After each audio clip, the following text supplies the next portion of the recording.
Hopping in that pocket like a cockpit, Aaron Rodgers this year. I'll shine the shadows of these giants, need somebody bigger. Way that I deliver, melt your maker, so return to sender. Ain't no fender bender when I wreck it, ain't no need to check it. Burning up at Maui while we leaf look like a laser weapon. We all want peace, we all need love. Can I get some respect and a little money? Yeah, can't you see me? I'm maxed out, but you was being selfish, now we mad now. You pressing on my buttons, then I act out. Play the blame game, now we all top, yeah. But I ain't tryna be told about camping, and she asked, can she bring a friend? Now I might go and pitch it for his goods tent. Took a little jump off the boat, just swim. Might slide to New York, go hiking in some Temps. We back again though. ODD, POD, MARC.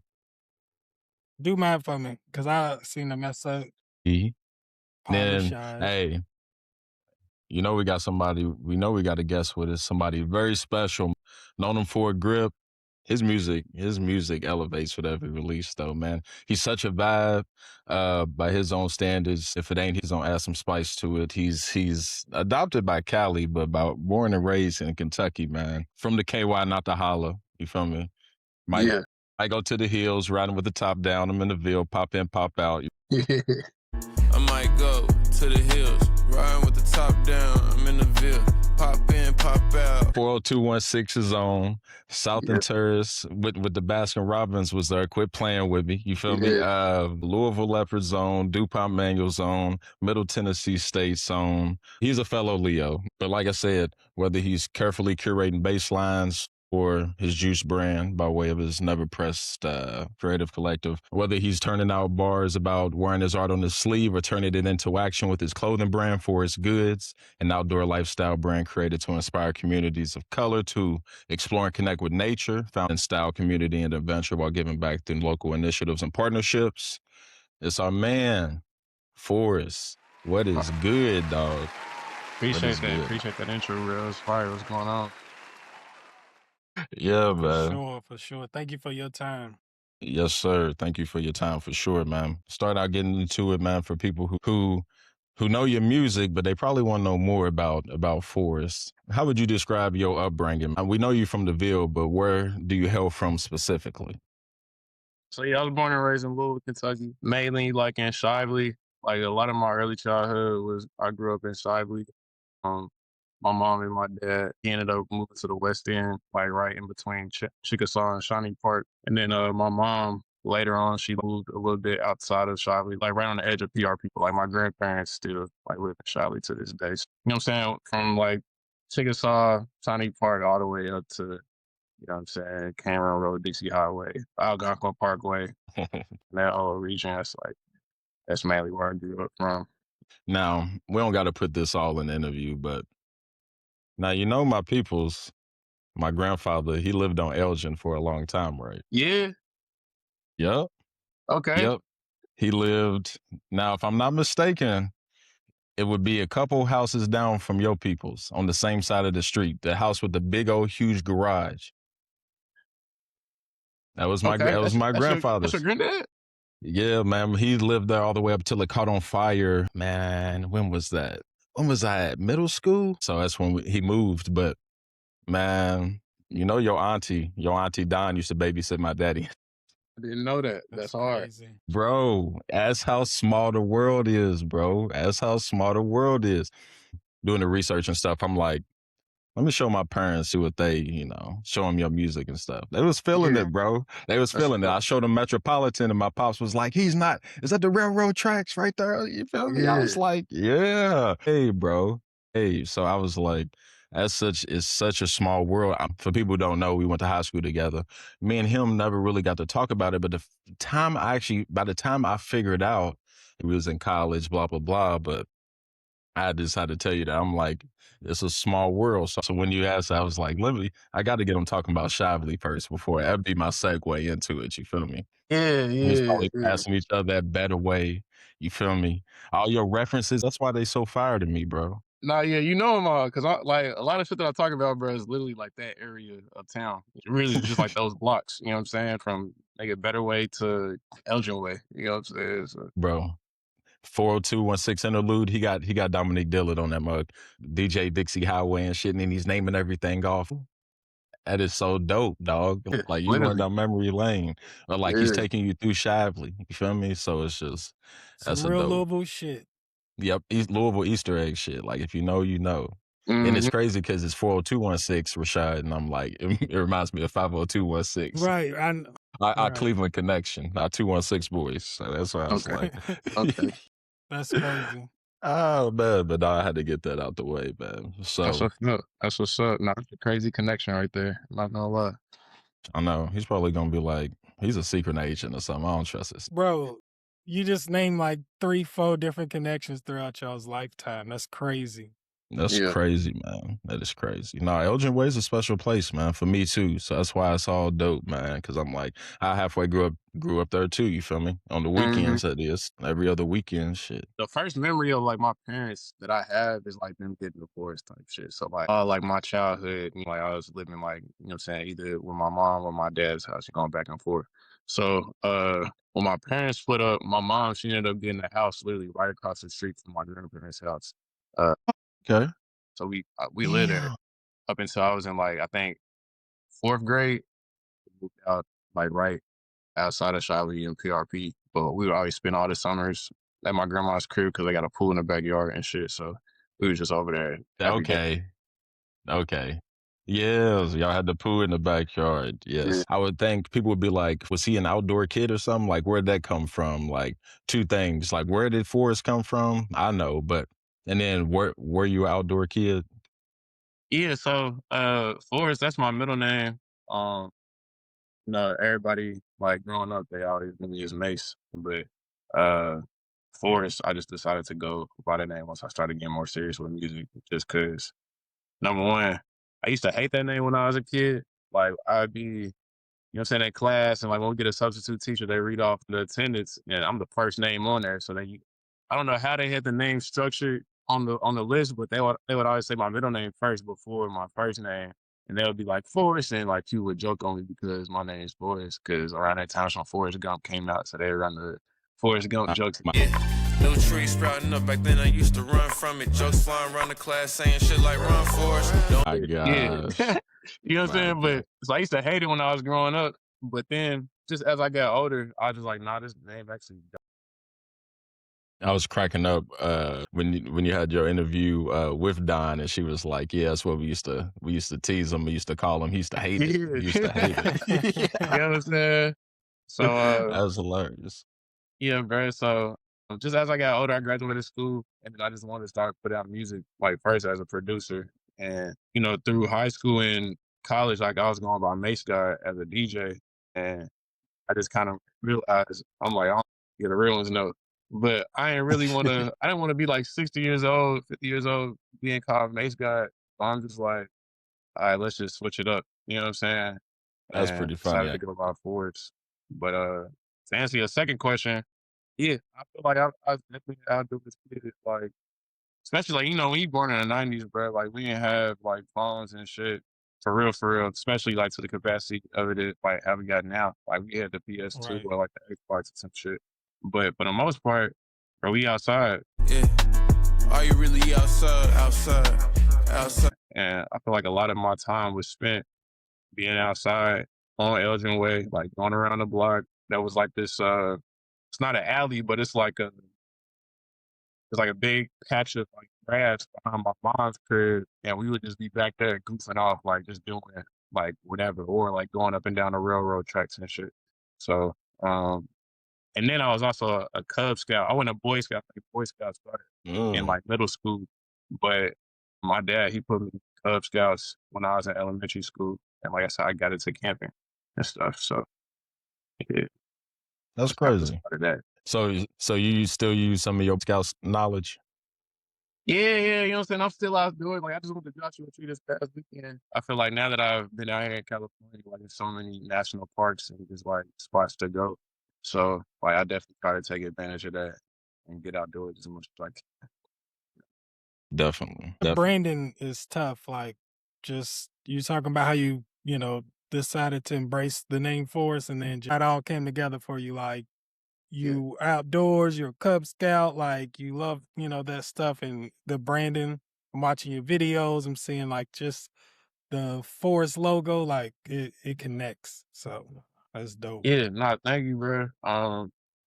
Like really the way it came together was super seamless. Like I would have never like pictured this, you know what I'm saying, even 10 years ago. Like, cause it was still amazing out that shit then. But uh once like I feel like once I got out of Louisville and just kind of got out here, I feel like once you get away from like things that you're familiar with, you kind of just are able to grow like more into yourself and you know what I'm saying, really just tap into like where your interests are. And California was like one of the best places for me to like discover a lot of that stuff. And it reminded me a lot of the things that I was doing when I was a kid, like going camping like with my dad and with Boy Scouts and stuff. And just like expanding onto that. And I kind of realized like what being outdoors does for me personally. And I know a lot of times I'll be asking people like, hey, let's go camping, like trying to go camping with me. And like a lot of folks would be turned off for it because they would deem it as like some white people shit or something. But I'm like, man, we the people that like started like, come on now, like just Right. black people in general, or we didn't even gotta take it to race, just humans in general. Like we've always been inside. You know what I'm saying? Like it's never been like a black or a white thing. It's just been a human thing of like being outdoors. You know what I'm saying? And there's a lot of hip properties just like being out there. For sure. Like I haven't been, but like that's one thing I've always keep saying, like I want to go camping and I'm serious about it. Like I want to gather, some of my people and be like, let's like really do it like one time at least. But Mhm. also you moving from like Louisville to California, they got all those national parks. I don't think people understand. Louisville's a city and out there I feel like you just got more room to breathe. Like and Yeah. they don't understand what like being outdoors does, seeing trees instead of buildings and like hiking and that like it changes like your view. How would you describe what it does for you? Like, how would you like? What effect does it have on you that you notice? Tangible effect. To me, it's just like being able to unplug. Like LA is such a fast paced city, anyways. Mm. And, coming from an environment like Louisville where like it's still a city, but it's a lot slower than it is out here. You know what I'm saying? Like out here you got 4 to 5 lanes on the highway. You know what I'm saying? It's just three. Feel me? Um, from the hours of 1 p.m. to 7 p.m. I don't care what highway you touch or what street you touch, you know what I'm saying? Yeah, You're gonna I hit some know. traffic, like, and that's not always the case in Louisville. You're gonna get the rush hour traffic, but after what 6 p.m., it's died back down. You know what I'm saying? So, um, but just like facing that on a day to day basis, and just like the struggles it is like maneuvering through a big city. I don't know. I feel like you have to have like some type of thing to like unplug from all of that, whether it is going on a quick hour hike or 30-minute hike, or taking a couple of days or even just a day and hitting a campsite and being disconnected from the world for a second. Because a lot of these campsites I go to, like you don't even have any service, so like there is no option to get on your phone and social. It's just literally taking in like your surroundings and being present. So I think when you have your phones and just like dealing with like your daily tasks on the day, like it's easy to like not be present in the day. And I feel like you kind of lose a lot of like the precious moments that like life has to offer when you're consumed with what happened yesterday or what's about to happen tomorrow, or just like stuff that's like in our devices versus like taking all that stuff away and just being present with nigga 6:07 or whatever time it is. You know what I'm saying? That's what it does for me. It just allows me to be present, be still, and kind of just like work things out, whatever I'm going through in my head. Like I might just need to disconnect and go on a hike and just kind of work things out. I talk to God, meditate a little bit, and then keep it pushing. That's real shit. I do it throughout my. I'll be at work if I can just get 15 minutes. I'll throw some, even if it's just throwing some earbuds on and some meditation music or just something like that, whatever form of reset it is. But yeah, definitely having some of the greatest parts of Mother Nature at your disposal to do so has to be, you got to take advantage of it, right? Absolutely. It's just like I got to, but it's beautiful though, because I'm sure a lot of people picture LA and they're just kind of like, just city, hustle and bustle. Like you said, traffic, this and that. But people don't think about it. You can step away. There's some beautiful scenery right around the way. So no, it's dope. You been to Burnham? Forest. Yeah. Yeah. Yeah, that's actually one of the first locations that I camped at when I was a Cub Scout. Like that's Mm, like that spot is like etched into my brain because that's one of the first spots we went to. So yeah, I definitely Yeah. been out there. I dope love spot for Burnham. sure. Yeah, that's one of Yeah. the best spots we got around here for sure. Just to back it up, we know about, Mace the Cub Scout. How did the from a Cub Scout to a leopard? Where do your musical roots even begin? Somebody in your family, just the vibe, did you grow up with music just flowing around you all the time? Yeah. Really a few spots. I feel like I guess like gene wise, I get that from my granddad for sure. Like my granddad is not an artist keyboard player, like this pianist that I know and had never had a Mm, lesson in his life. It's all self taught. You know what I'm saying? And dope. he'd sit down and go crazy moves for hours. You know what I'm saying? And I think growing up, just like sitting next to him on the piano, originally just like as a kid before I even like joined Leopards or even like started taking piano lessons or anything like that, I would just like sit next to him and try to just play with him and he'll try to teach me whatever he's doing. But he definitely piqued my interest in just music in general. Just doing the church, like every time I went to church, I would always just like stare at the drummer like the whole time or stare at the organ player. You know what I'm saying? Like I wouldn't even worry about nothing else is going on. I'm trying to I roll up the programs that you get at church. I'm playing against the pews at the church, kind of like, mimic what I'm seeing. So that was definitely like the start. And then my mom, she put me in piano lessons in like first grade. I did piano lessons up until probably third grade. And third grade is when I joined the Leopards because they used to be based out of Martin Elementary over there off Vermont, like literally right next to Okay. Park. Yeah, yeah. And it was literally you had to go to that school to be in Leopards, but then they ended up branching out because they used to be called the Fabulous Leopard Percussionists. But then once they branched out of that school, that's when they turned into the Louisville Percussionists. And my cousin Megan, she used to be the Go to King Elementary, and she was in the group and everything. So we would always pull up to their concerts and stuff. I always wanted to be in Mm, it. But once they mm-hmm. opened it up to, the Louisville Leopard percussionists, my mom, you know what I'm saying, found out the information on how to get involved. I went to a rehearsal with with Alex, my cousin, Luz, and shit, and my sister, they took us all three in. And ever since then, I went through there from third grade to sixth grade. So Now, that what was one of were the biggest things that like changed my life. Like celebrities opened my eyes and doors to like possibilities that you can take it with music. Like just things that like a lot of kids I feel like or just people in general like don't really get opportunities to. And I feel like I'm very blessed to be able to have that experience, especially at a young age, because it just showed me like, hey bro, we can do anything.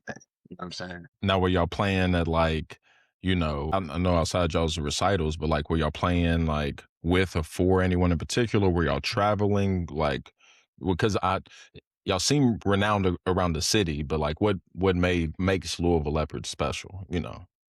So what makes Louisville Leopards special, first off, I gotta give credit to the director, Diane Downs. She's just like an Okay. amazing human being in general. She's the one who had the vision from the jump and who's still like pushing it to this day. Like she still gives me opportunities to this day. I still go back and teach the summer camps every year. So first off, just giving credit to her. And Okay. then second off, it's just like providing a space for kids to literally just be themselves. You know what I'm saying? Especially growing up in there, like it was a super diverse group of kids. It was, you had black kids, white kids, Asian kids, Hispanic Mm. kids. Like it was just a melting pot of youth. And I don't know, like especially like growing up in Louisville, you don't always get that mix. You know what I'm saying? Uh, and I think just allowing that space for kids to, number one, socialize in that type of dynamic, and then also just learn all type of genres of music from jazz to bossa nova to, Latin music to, rock to you know what I'm saying, soul music. Like we were literally playing everything. So rhythms that like I wouldn't be too privy on, like, or I would just now be learning like in my like 20s or just learning in high school. But like traveling aspect, like we would definitely be performing uh around like spots in Louisville. One year we traveled to Chicago and performed at this jazz conference up there. But the one that like really took it there is we got invited to perform at this jazz conference in New York City when I was in 5th grade and open up to the late great Chick Corea. Y'all know what Chick Corea is, y'all should definitely tap into him. But he's one of the top renowned jazz pianists like ever to live type. And That's crazy. but crazy. So we got invited to do that. And as we got that invitation, HBO, they were doing like this special called like the Music and Beat or something like that, with like just highlighting just talented kids all over the United States. And they were first going to just focus on one kid in our group, but then when they put it to our summer camp and saw the full group, they were like, "No, we got to do a whole thing on the group." So they ended up filming us for like about a year, and like they did like the summer camp, and then they just ended up making a 30-minute documentary about just our group in general and us finding out about us playing in New York. And then they just documented that whole process from finding out, playing in New York, rehearsing, and then finally like doing that show out of New York. That whole experience was crazy. Like I still haven't done anything like close to that. You know what I'm saying? And you can still check out the documentary on HBO, whatever it is now, HBO Now, or just whatever the Yep. HBO streaming app is. It's HBO up there Max. right now. Yeah, Yep. HBO Max. Yeah, my fault, I ain't got it. But yeah, Was it on HBO Max. is it called something like about the Louisville Leopards? It's called Leopards Take Manhattan. Leopards Take Manhattan. I'm checking that out. That's its own clip right there, Rashad. You know what I'm Right. saying? Check it out That's right its own now. clip. That's hard. That's Right. tough. Writing it down now. That's tough. It is. That's hard to top. Nigga. Yeah, That's Real hard to quick top. before you move on, Marcus. I'm not. I want to speak on something you was talking about, like growing up, especially people that look like us. We don't get to experience stuff outside of a certain box. You know, a lot of black kids, a lot of little black boys, we push towards sports, other stuff, you know what I mean? So, like, it just seems like that puts you on a different track. Just even stuff like just joining the Louisville Leopards, the Cub Scouts, like all this stuff that most black boys don't get to experience, if I'm being honest, you know what I mean? So that's dope. That's something I wish I would have did more when I was a kid is Find things in forms of expression right. And like instead of just music sports. and piano or guitar, you know what I mean? Learning something like that. So that's dope that you got to experience that and you see the effect of that from that age. So that's dope. And my two biggest regrets are not playing baseball, which I should have, and then not quitting playing the violin. I was starting to read music. I was really starting to catch something. And then I was like, nah, I'd rather go play football. I'd rather go run somebody over. Yeah, I'd rather go run Right. I'd rather run through a muff. Right. He's tripping. Hey, you was nice to football though. I ain't gonna It stunt. is. I was nice. I was. Mr. Little League Hasman. I Hey, don't care as what I was about to say, nobody I guess we could talk about this with Mace, because I don't think Mace noticed. Yeah, I was like in Little League, like I did have one season especially where I was like, nigga, unstoppable. And I did win the Johnny Unitas, so shout out to the Johnny Unitas board and ceremony and all that, blah, blah, blah. So I got to meet, the year that Reggie Bush went crazy, I got to meet Matt Leinart and Chris Redman. So I got a picture with both of them too. So every time I see Matt Leinart, only thing he said to me was, "Nice shoes, kid." And I just think about that every time. I'm like, I watch him on Fox before the football games. I just be like, that's all you got to say to me, bro? Yeah. That's all I I just got from ran you, for Matt. 2,000 yards in a Little League season. I am Kentucky's Reggie Bush. Right. Is that what you say to him? Like, shit. He's dating Kim and shit on the low at the time and shit. You feel me? Nah, I don't know. But no, man, it was good times. It was good times. So much appreciated. Much appreciated. Now with the Louisville Leopards, it sounded like y'all talented as hell. So there had to be anybody pop out and anybody famous, anybody do something besides you, of course. I feel like what I've done ain't even like close to what other folks have done. It's this girl named Hannah Ford.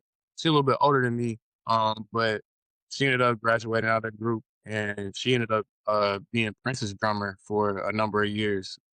She was doing her thing. Gosh. Yeah, Hannah, she's incredible. Shout out Hannah. Yeah, shout out Hannah Ford. And then this other girl, her name's Annie Markham. She's still going crazy to this day. She is in Childish Gambino's band. So like anytime Childish Gambino does a live show, even like on the albums, like she's playing on the albums and she's doing his live shows with him. So yeah, Danny, she still lives in Louisville today. I teach the camps with her. I see her every year. So like she's an amazing person too. So those are like probably the two notable people that like have really done some fire stuff. That's tough. Outside of that, it's just fire musicians that come out of the group. You know what I'm saying? They're either doing stuff still in the city or like they've gone out to New York or saying a couple people out here just doing their things. I think you on your way to be added to the As I list. was about to say, especially as a creative, bro, you're doing some That's why I good was work shaking my head. and consistent. When you was at the beginning, you were saying compared to, I thought you were gonna say compared to what I'm gonna do, and I was like, right. But Let's go. but Talk your shit, Mace. Nah, Yeah, facts, right. facts. what's coming for you? I feel like you'll be added to that list. Nah, absolutely. I believe so as well. I appreciate that. Now, how do we get from Louisville Leopard Mace to Mace God and really starting to, just produce things yourself? I guess like after I graduated Leopards, because at that time, like once you hit sixth grade, after sixth grade, you out of the group. Like now they have push like you out. Group. Yeah, you know what I'm saying? They get you up out of there. But I mean, Right. it makes sense. But now they've like added more groups, so they have like Steel Leopards. So Steel is in a group that plays like the steel drums, and I think Okay. that's like an older group. Then they have Studio Leopards, to where like they're actually like recording instruments in the studio and coming up with their own songs. And I think that's more like a high school level.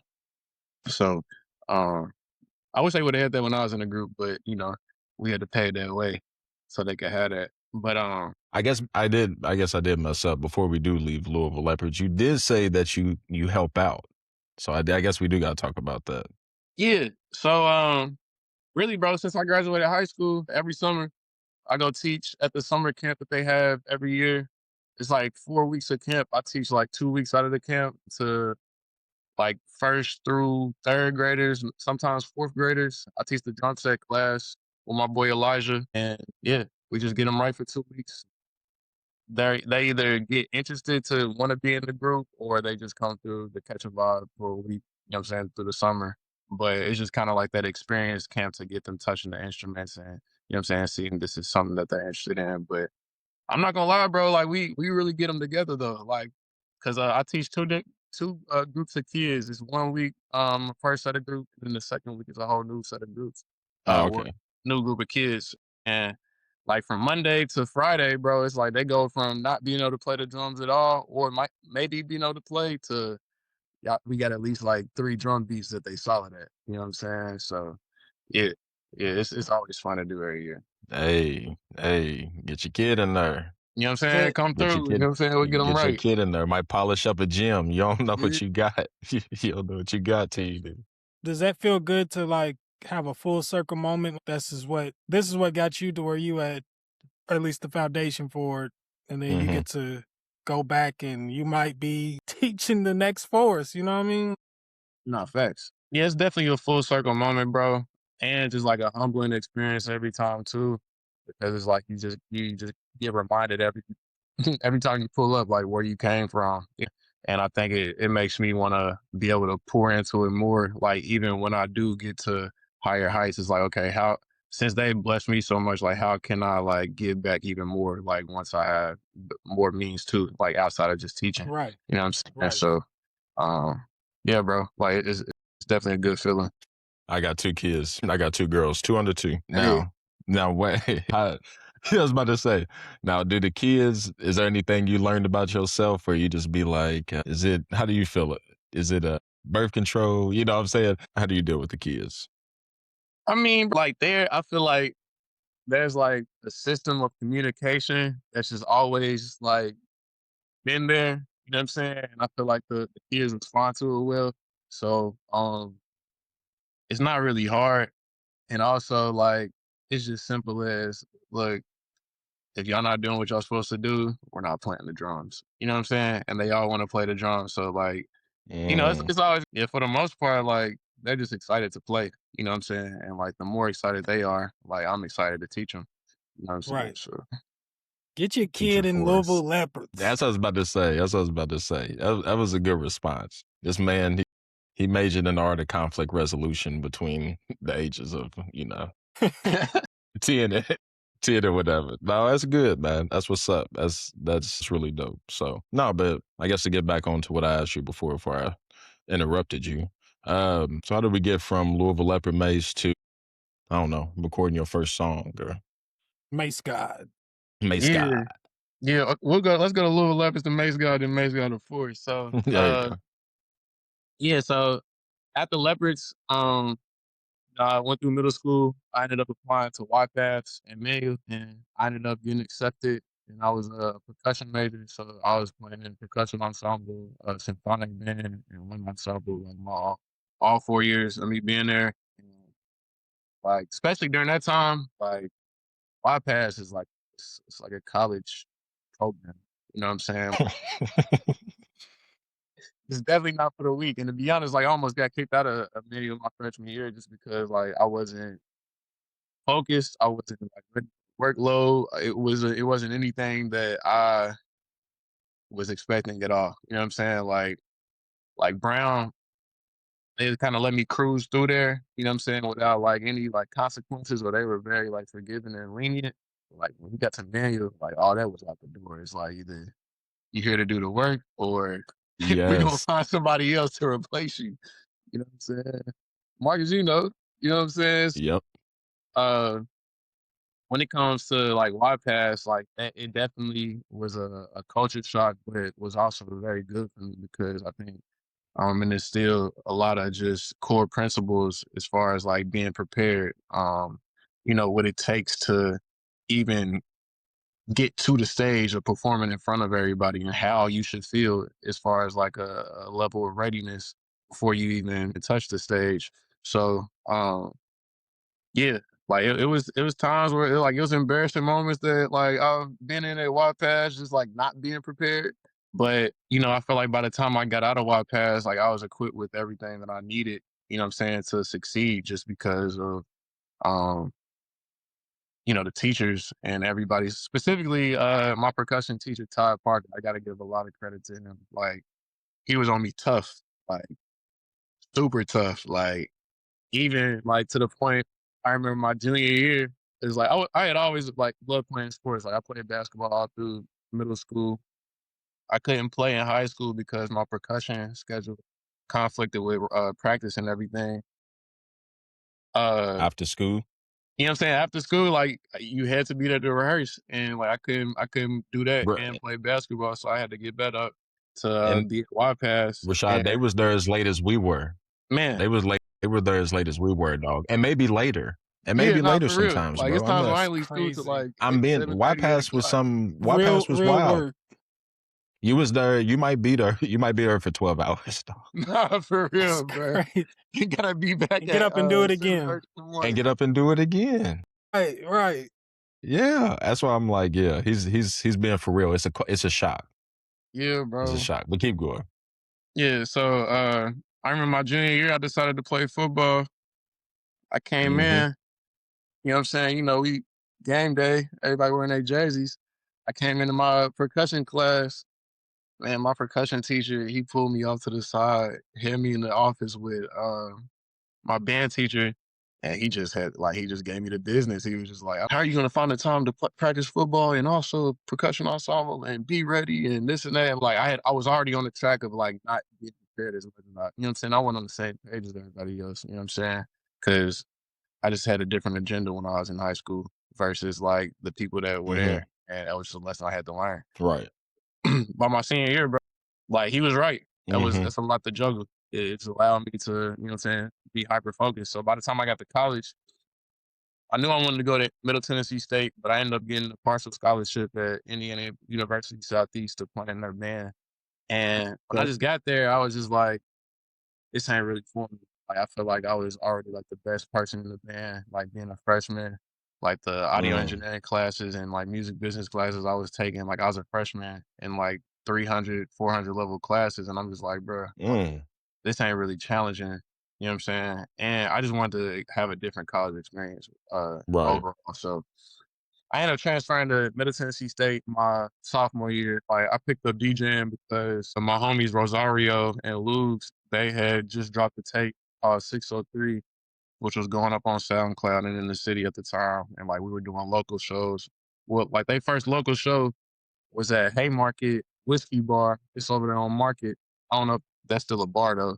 But it's comedy. It was we was on the lineup. It was Rosario and Lugs, Jack Harlow, and then this one dude who was just like on tour, but I don't know who he was.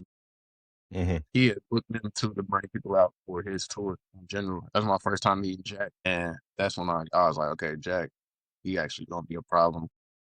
You know what I'm saying? He had everybody in the show going up. I'm like, it's my first time meeting this dude, but like he definitely got something. You know what I'm saying? But just being at the show, like I just asked him, I'm like, yo, y'all need a DJ, you know what I'm saying, for the show. And they're like, yeah, so shit. I DJ'd the show. I spun like 10 minutes before they came on, just on like record box or some shit. And then from there, I was just like, nah, I actually like DJing. And it was kind of something that I wanted to do because I went to this Tyler the Creator concert. And before Tyler came out, it was at a Mercury Ballroom. Before Tyler came out, Taco did a DJ set. And the way Taco had the crowd going, I'm like, damn, this is actually some fire shit. I can see myself doing this. So that's why I started DJing for Rosario and Luz. So we just started doing a bunch of stuff around the city.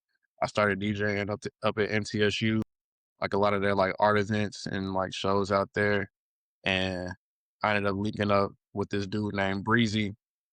He was doing like a lot of the like black hipster shit in Nashville. Like stuff is common now, but like back in like 2015, 2016, 2017, like we wasn't having like art gallery like functions. His ideas were just like very I guess like cutting edge at the time.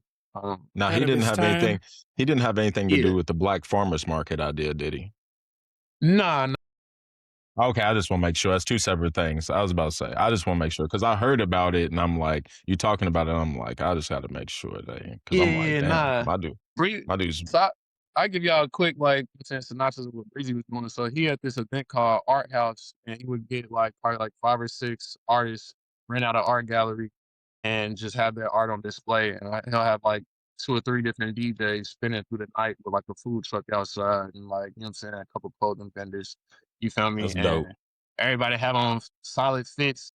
The people that's into the like the black people that's into the arts, like they'll pop out, like catch all this stuff. But like he's mixing stuff, how like selections mixing shit. You know what I'm saying? Because he a DJ himself, and this is kind of like when selection was moving too. So you know, it's a mix between trap and house and kind of stuff that like kind of the blends that you're hearing now. You know what I'm saying? But this is going on 10 years ago.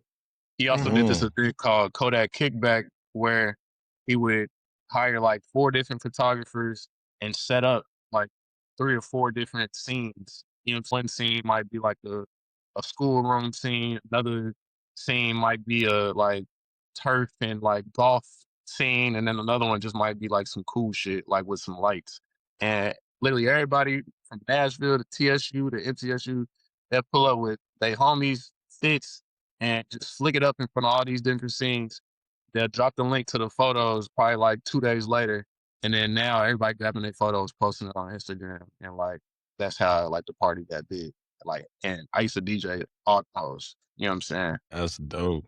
Yeah. Like just That's doing dope. that kind of just like, my fault, go ahead. I mean, go ahead. No. No, I just said it's creative. Oh, yeah, my bad.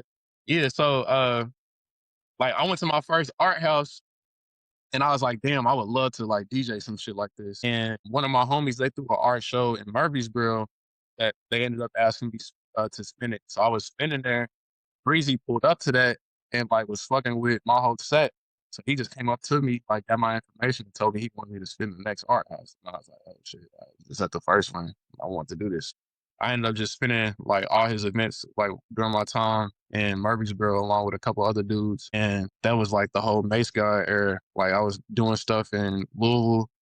We did this party or this show called Lit 502 thrown by this girl named Marissa. And it was like all the up and coming artists at the time. So it was like Rosario Luz, G, Kobe, this dude named David Hayes, Brian Bandit. I might be missing a couple other people, but those are like some of the main folks. You know what I'm saying? Forgive me if I miss you.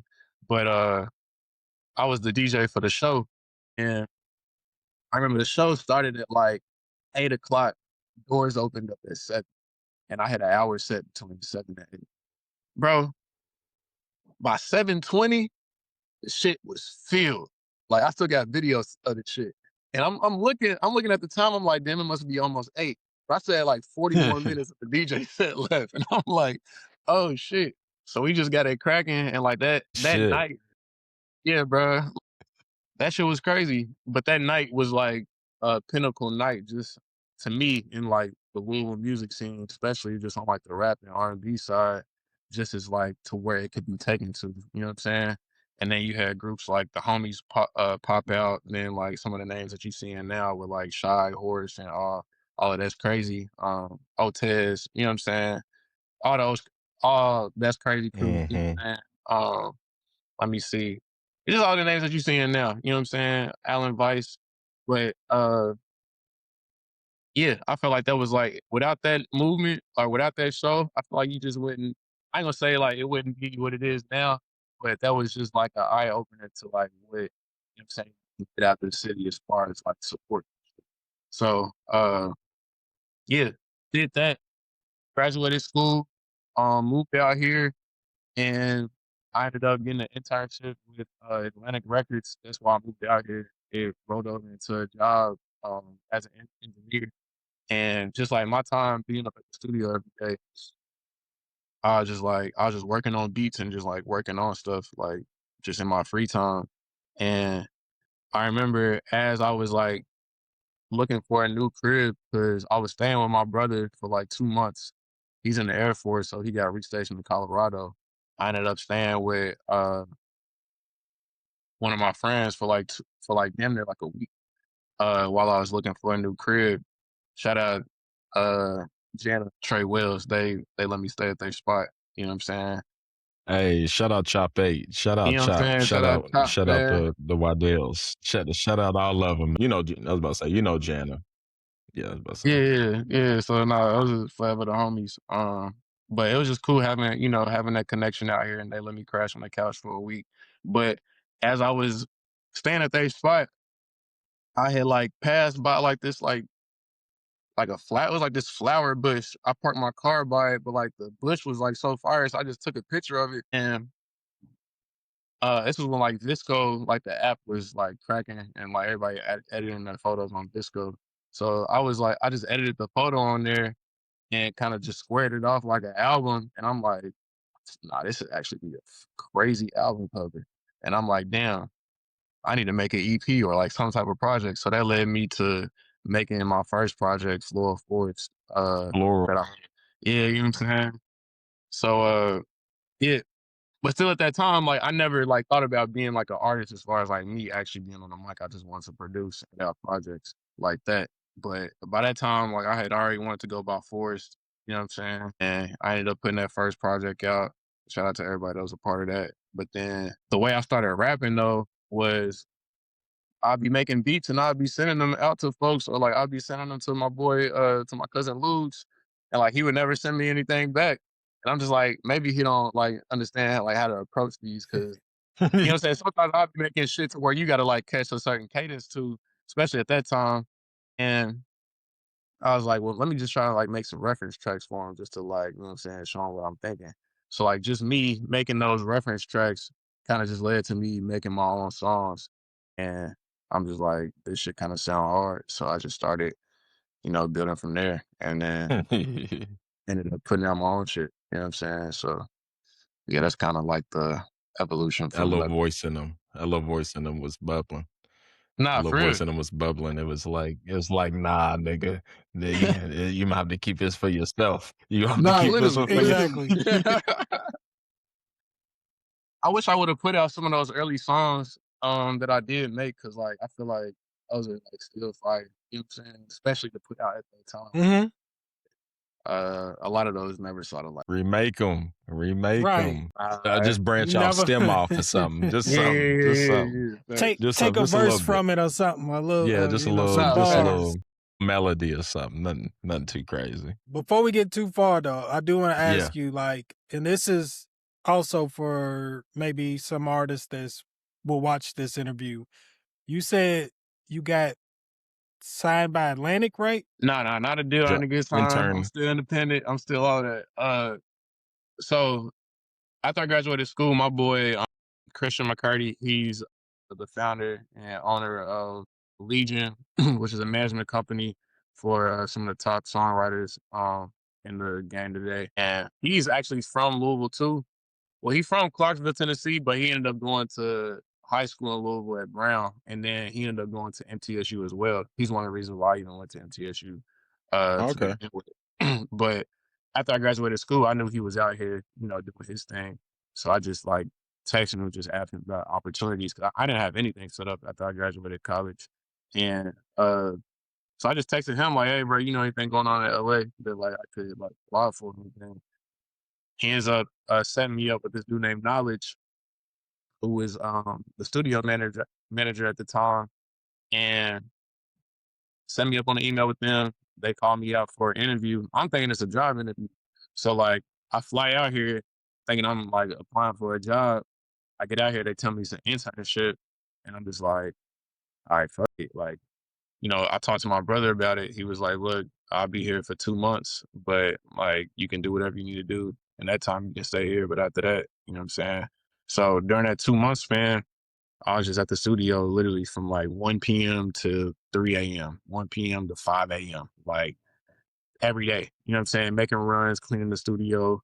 I'd always bring my camera with me because at the time I was like shooting like little content for like homies and shit. And I make sure anytime I go in the studio, like if the artist is cool with it, I'll snap some photos of them, get some video of them. And by the time the session's over with, they got at least like 10 photos and like a 15 to 30-second video of their session. That ended up, just allowed me to build relationships with artists, and it allowed me to get asked to do some behind the scenes for Roddy Ricch for a couple of his songs that he dropped on his first EP. So he ends up getting signed to Atlantic like around that same time I was interning. And since I was doing that video work, they called me to do some behind the scenes videos for these music videos he was shooting. And I did a whole bunch of that for like a couple of shoots. And then from there, like I started getting sessions as an engineer, and just started putting me on a bunch of his sessions, I guess, because what I felt comfortable with. So me doing all his sessions for that period of time, like I ended up recording like half of Feed the Streets too. The top song I recorded on there was Every Season. That ended up going platinum. Feed the Streets 2 ended up going gold. I think it's about to go platinum. I don't know. They gave him a plaque like last year for like saying they got a platinum plaque, but I don't see it on the web. I don't see it on Right. So you know what I'm saying? He's waiting. Yeah, still waiting on that one. In the moment, like I'm not thinking any of this is about to come from that. Like I'm not thinking about a plaque. I'm not thinking about a hit song. I'm not thinking about any of that. I'm just in the moment trying to, seize the opportunity. But during that whole time, like he's just continually getting bigger and bigger. Like he had the Meek Mill stuff. He had, Die Young go off, saying like all that was bubbling. And then, Feed the Streets 2 come out. He's still not like all the way there. Right. But like I think that's what like, eventually took him to where he is now. You know what I'm saying? On top of like his next project coming out and going crazy. But yeah, that was kind of like the start of everything. And then like I ended up working for Atlantic for 6 years till they closed our studio down like last year, 2 years ago. Damn. Yeah. But outside of that, bro, like I just been, as far as like just working as an engineer, like I've worked for Rock Nation, Universal. Did sessions with Post Malone Studio. done a lot of just freelance stuff. I just worked with B2K back in December because they working on the album. So yeah. And this is all in the context of engineering.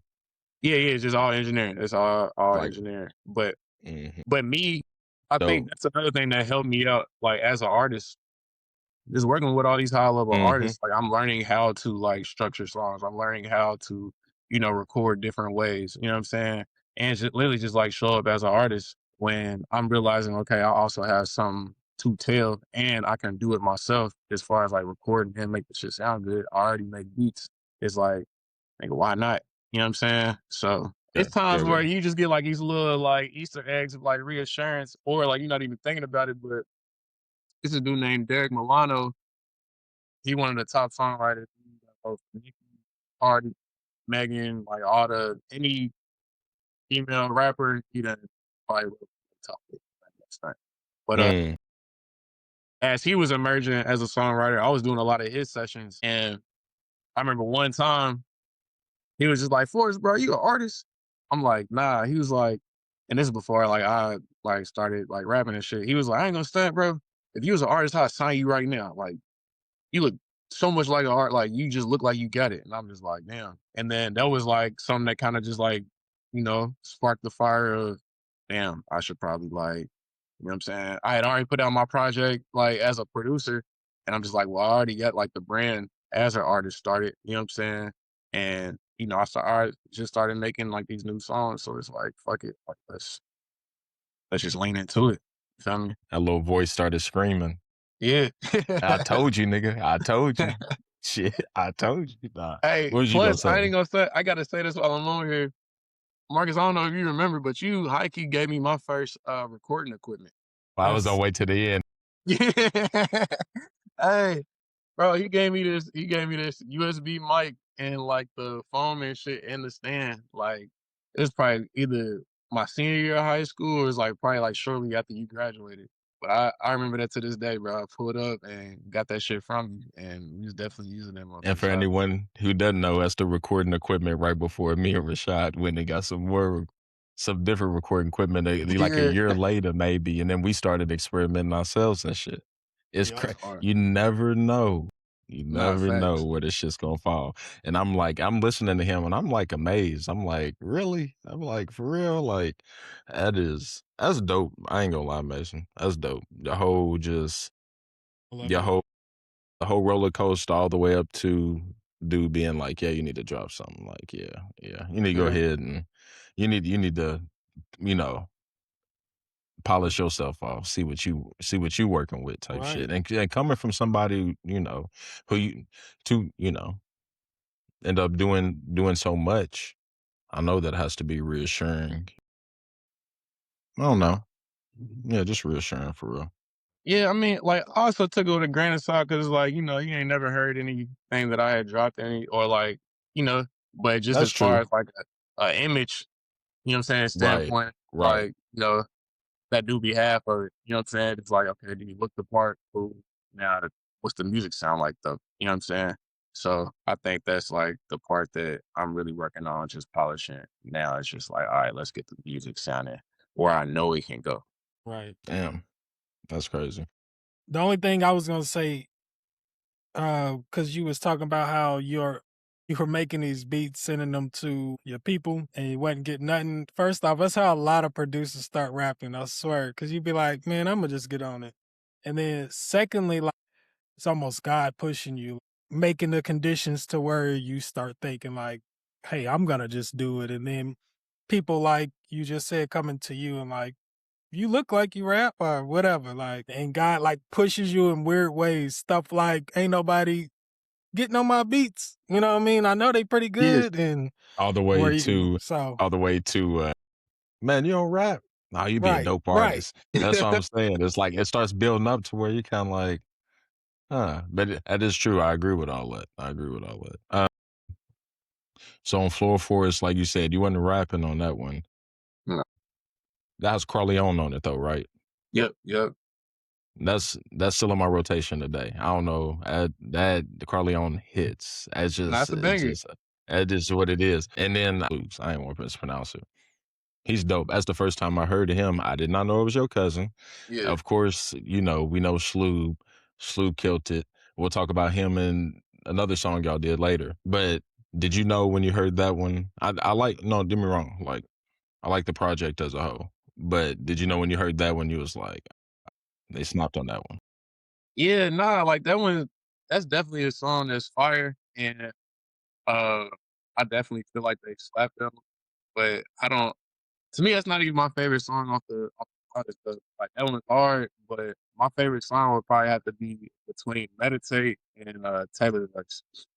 Because I think Taylor verse might be the hardest beat on there, just like for my personal like preference. Just the way I even, because I knew how I made it. You know what I'm saying? Like how I started Mm, making that isn't how it turned out to be. It was kind of like an accident mm. how that started. Why you say that? And sometimes like when you just making stuff, or like whether it's a beat or a song, sometimes like the most fire shit comes out from you, like not trying to, like it's actually Yep. an accident. Like you Mm-hmm. press a button that you didn't mean to press, but she like, hold on, that's actually hard. You know what I'm saying? There you go. Yep. There you So that go. was kind of like But one of those moments. And so it's a secret to that one. yeah, like I feel like Taylor barred that one up, and then just like adding the violins on there how I did, I thought that was actually fire. I think Meditate's a dope track too. That one's Meditation's dope crazy. too. Meditate is dope. That's like its own like little like world for a second. You feel me? I Yeah, don't know. That one, that's a good one too. You go check out Flora Forest on that first project, man. That's a dope one. So how do we get? And then I'm trying to figure out in 2021 because I can't figure out the song drop. But you got Stopped Up, I think, and yeah. then I was slipping, but I found it. The one with you and Rosario. That bangs. You talking about Long's Liquor? Yes, Yeah, that bang. So he's talking about Rosario. I don't know if did Rosario change his name? yeah. He goes by Ruby Waits now. Okay, I didn't want to butcher it. Ruby Waits. I saw Rosario not like maybe like a year ago on Barstown Road. I just had to tell him I was a fan. I was just passing by him. I was just like, "Hey, yo, you make some dope shit. Different Hell yeah. too. I like how he like he's not afraid to experiment. He's the kind of person who will push like you need people like that to really like push to me Hmm. like sound and music and just the whole approach. I think he's dope, artistry dope. How did Absolutely. that song come about? Because that to me, I'm like I'm hearing Floor Forest and I'm like I can hear like his foundation right, but then I hear something like that and I'm like I'm starting to hear the West Coast in my dog. Yeah, You feel me? So and then I hear it more and more. So specifically, you know, was that like your first time that and stopped up like releasing you on the mic?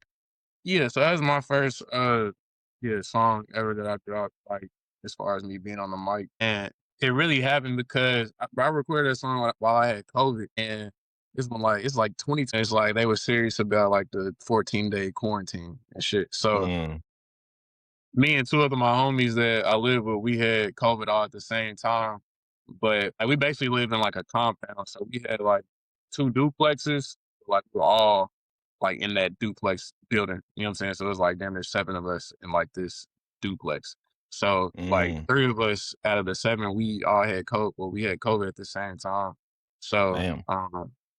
like everybody else was like adamant about us like staying in our rooms and like, you know what I'm saying, not being out in the crib. So I just moved all my equipment in my room. I had, you know what I'm saying, my interface, mic, you know, laptop and shit. I'm like, I'm gonna make something. So then, Montro, he had been sending me beats, and I just ended up just making that about like what I was doing. I'm like, nigga, my nose stopped up. I'm in the room. I can't leave. I'm locked up. Like, so that's just how that came about. And then I was like, fuck it, let's drop this. So did that video come much later or were y'all out there breaking the rules? So it came like everybody got, you know what I'm saying, right? We ended up getting, you know what I'm saying, tested negative. But yeah, I think we filmed that video not too long after that because I mean we had COVID in January, and I think we ended up shooting that video in like May, I want to say, or like either Okay. April or May. So it's Okay. months after that. But it was still on some like if you got symptoms, like you know what I'm saying, make sure you're getting tested, like Yep. it's still that era. But Yeah. it's That's crazy. 2021 by that time, so we like, fuck it, like, let's throw this cookout and Yeah, shit. right, Right. right. By 2021, I remember we was Like I take my itching. We was chances. itching. Right, You know what right, I'm saying? right, right. That's crazy. We was like, fuck it. It is what it is. I didn't had it before. So that's when I noticed, like, I think it was a bar in one of them songs. He said, I started rapping for references. Now my rhymes light up the room. Yeah. That's why I was like, oh, so he did. That's why I was like, I had to ask him about the reference part. I figured he'd get to it. He answered it for me, you feel me? But let's see, then we move into Forest Fire. Like It. I think Like It was the first single off that. Like It? Okay, yeah. Dope ass song. Okay. That's when I'm like, was that your first song where you was like really vibing? Is that the one? Is Like It the one where it's like right place with you Yeah, top that's that. down? Okay, that's okay. I was about to say that's Yeah, when you you tapped in. that's when like you really vibing though. I started and Mhm. then I heard more of like the West Coast flair. I don't know if you call it like a vocal synthesizer or whatever you use in the background and shit like that, but I'm like I started hearing more like that and I'm like, oh no, Mace is like cool ass nigga. You know what I'm saying? Like he's really a vibe type shit. Like when it comes to that project, why'd you choose that one as your single or your first single? It just felt good. Like, I feel like it was a easy concept to come up with, like, visual wise. Mm-hmm. You know, I feel like it was easy on the ears. Like, I feel like everything else, a part of that project was kind of like it wasn't like single. Like, I like the songs, but like it wasn't like single worthy in my opinion. You know what I'm saying? It wasn't like as marketable. I feel like that was like probably the But that most was marketable song. So it's like, okay, let's go ahead and shoot a visual to this and get it up. You know what I'm saying? yeah, Fire Sign was fire on that mug. That obviously became to be of many more fire signs, but that was another vibe. And then what Secondhand Smoke's on that, right? Yeah, Secondhand Smoke. Secondhand Smoke. That feels like you starting to take like the not like the vibe of like meditation or something, but it was like Yeah. it was something like in that mode, and conceptually, like, you just talking about, getting away and just blah blah blah and just that's I don't know, man. I feel like you start spreading your wings or just start stretching your legs where it was like this ain't just beats, like it starts becoming like a whole like vibe.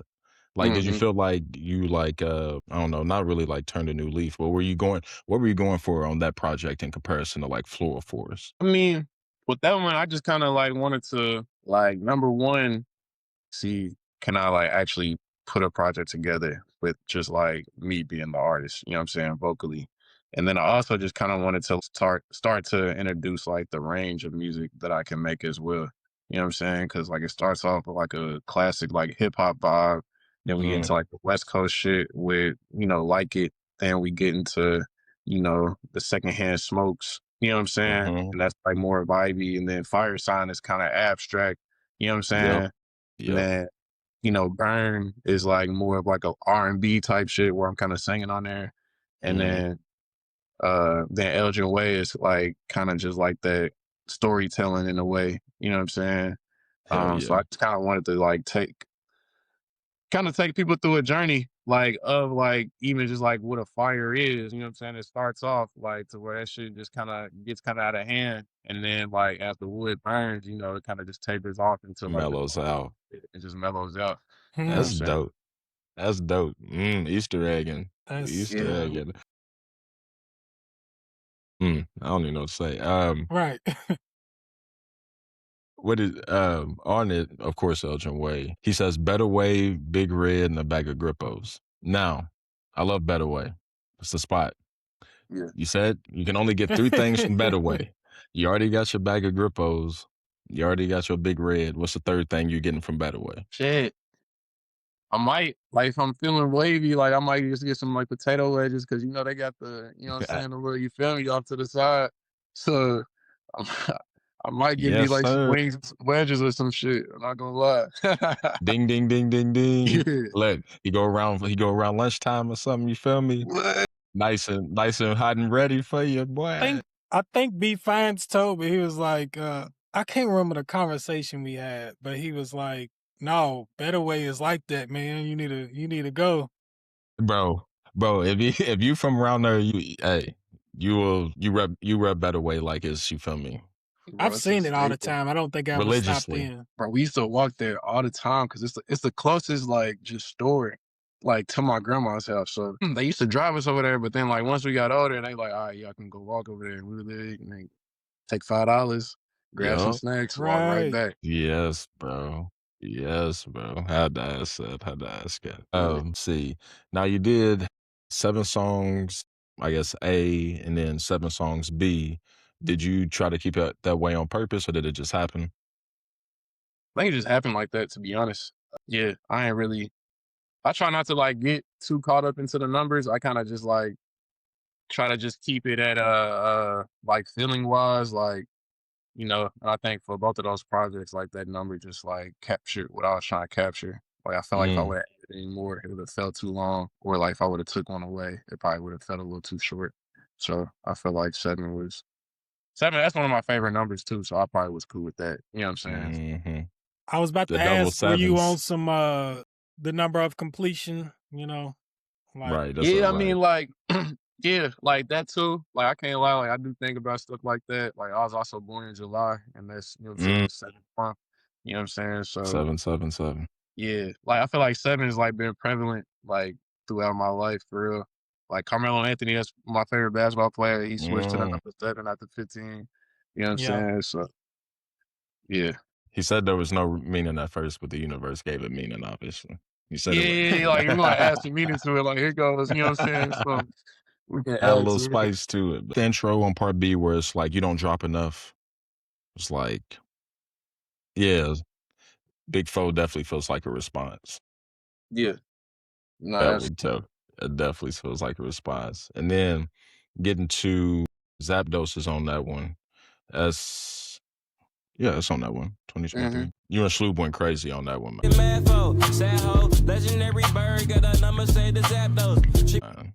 I Look, appreciate it. you and Schloob went crazy on that one.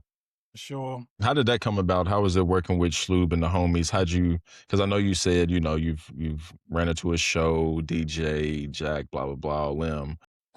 But Schloop's done some numbers around here, man. He's all right. He's all right. So it's like, how did that come about? And then do you feel like from that standpoint, like you was like, man, I can keep up with somebody like this on the track. Like, you know what I'm saying?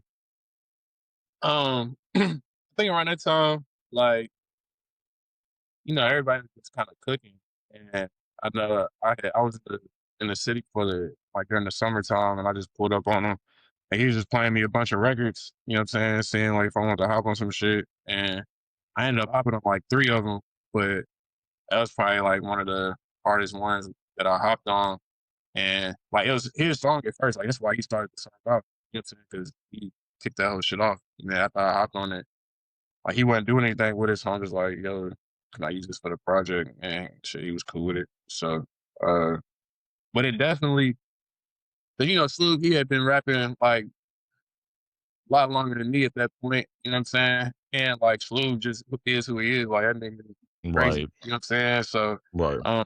you know, being able to hold my own on that song with him, like it definitely showed me like, okay, like we can keep up. You know what I'm saying? Let's keep going though. You know what I'm saying? So nah, Shlu, that's my dog forever. Shit, we actually cousins. Like we like related to my granddad's side and shit. My gosh. Jeez Louise, bro. Yeah, man. Who are you? Your whole family make. He said Right. only his granddaddy make music. He's talking about Lou, Schloob, Family getting anybody put with a on. ooh. Yeah, right. Yeah. That's what I was about to But like say. the whole like Shlu and Juan shit, like we didn't really find that out until I think like I seen their mom at a family reunion one time. They just all connected, and then my granddad ended up telling me how like we was related to them and shit. So yeah. Gosh, the world is too small, man. And Uh Durance, I was a freshman when he was a senior, so I had class with him, Okay. Emmanuel. Shout out So Darren. shout out Durance. Shout out Durance. That's my man right there. He's funny, man. Yeah. So what you saying, Rashad? mess with those Pokemon references on that too. Like I don't know why those stood out to me the most, but I mean What the did whole he song's say? fire. What did he say? Stand Lube like said something Boba. about being a rare Pokemon, a rare He bird, and then and he it, said something about he's talking Bulbasaur. about So, Zapdos. He's talking about Zapdos, and Yeah. then yeah, yeah. yeah, and then he says in the bill for Bulbasaur in the field for battle or something like that. Yeah, bitch. I feel like Bulbasaur in the Put him field. in the for bird battle. Right, right. Yeah. I was like, all Yeah. right. I was like, you're right, And the right. visual was It simple, was but dope. Oh, and that one was different. I Yeah, wouldn't say so that because I guess you have something kind of like it, but yeah, go ahead. nah, that video was like super easy to put together. Like we literally just shot that on the phone. That's like his VHS camera that I'd always use on the phone, and we was on tour. We shot it in DC, Okay, I and was wondering. I was just like, bro, let's go ahead and like knock his video out while we here. So we was literally the whole time we walking around DC, we just like posting it up, like getting scenes in, and like shot a scene on like the back of the tour bus, and then I just chopped it up, put it together. I used like some of the footage from like the show and Right. shit. That shit was cool. That was dope. That was dope. there's another verse I like too. Before we I don't know what tape it was on, Pick Pack. Oh yeah, Pickpack, yeah. Oh yeah, with Your him and cousin, Luz. your cousin killed it. Your cousin Bro, killed that verse. Bro, I was like, bro, his cousin be snapping, bro. I be lightweight, like I need a verse from that nigga, and I just might sit on it, and it might come out in 2 years or something. But I need something from that nigga. That Nah, I hope nigga you is. see this because everybody been trying to get Luz to start cooking up, but you know what I'm saying? That's on him to do. Don't let me run up on him. We all need that Luz. I'm gonna rob him for a verse. right. Nah, that's a dope song too. I need 16, nigga, right now, nigga. Pick pack, nigga. Meet me in front of Nah, pick for pack, real. nigga. But like every time, like I come home to the city and like it's like no, like we'll start cooking up. Like I got a couple more songs. Okay, you need to get back Yeah, soon. we need. But we can clip this. We need a project from Luz. You know what I'm saying? We What a do. Luz project. He's probably like, who these two niggas extorting me for a Right. project? Yeah, it's the OddPod, nigga. You feel Right. me? You see me in the streets, nigga. What's up, nigga? Nah, he's dope. Every time he touches the mic, I'm impressed by him. Yeah. Like legitimately. Like that's why Carleone is still one of my favorite songs. Like that's still in my, you feel me? It's still in my rotation where it's like, it come on, I'm like, I can't change this one. Yeah, Let that bro. bitch ride. Snoop Yeah. gonna slap, then my man's gonna come in talking about, what did he say? DBC from Japan and it's worth it or something like that. You feel me? Yeah. I'm Y'all like, talking I need to fly ask shit. him. I'm like, I need to ask him, was it really worth it? Like, I don't know why. I gotta ask, bro. I don't know why. The way that bar lingers on me, I'm like, no, was it worth it? No, you act like it was fire, bro. Yeah. Damn. Nah, that's all dope. So that's cool, man. And speaking of that, like everything y'all got going on with them, like y'all's whole Shively diaspora, you feel me? Like you said, I mentioned earlier, I think Shad, you and Luz Otez, and Dom. You know what I'm saying? Otez, Dom. Is Hendo? He's not. Hendo, he like Shively adjacent. He more Okay, like South okay. Side Airport. You know what I'm saying? Okay. Yeah, he slide in there. He might slide in there.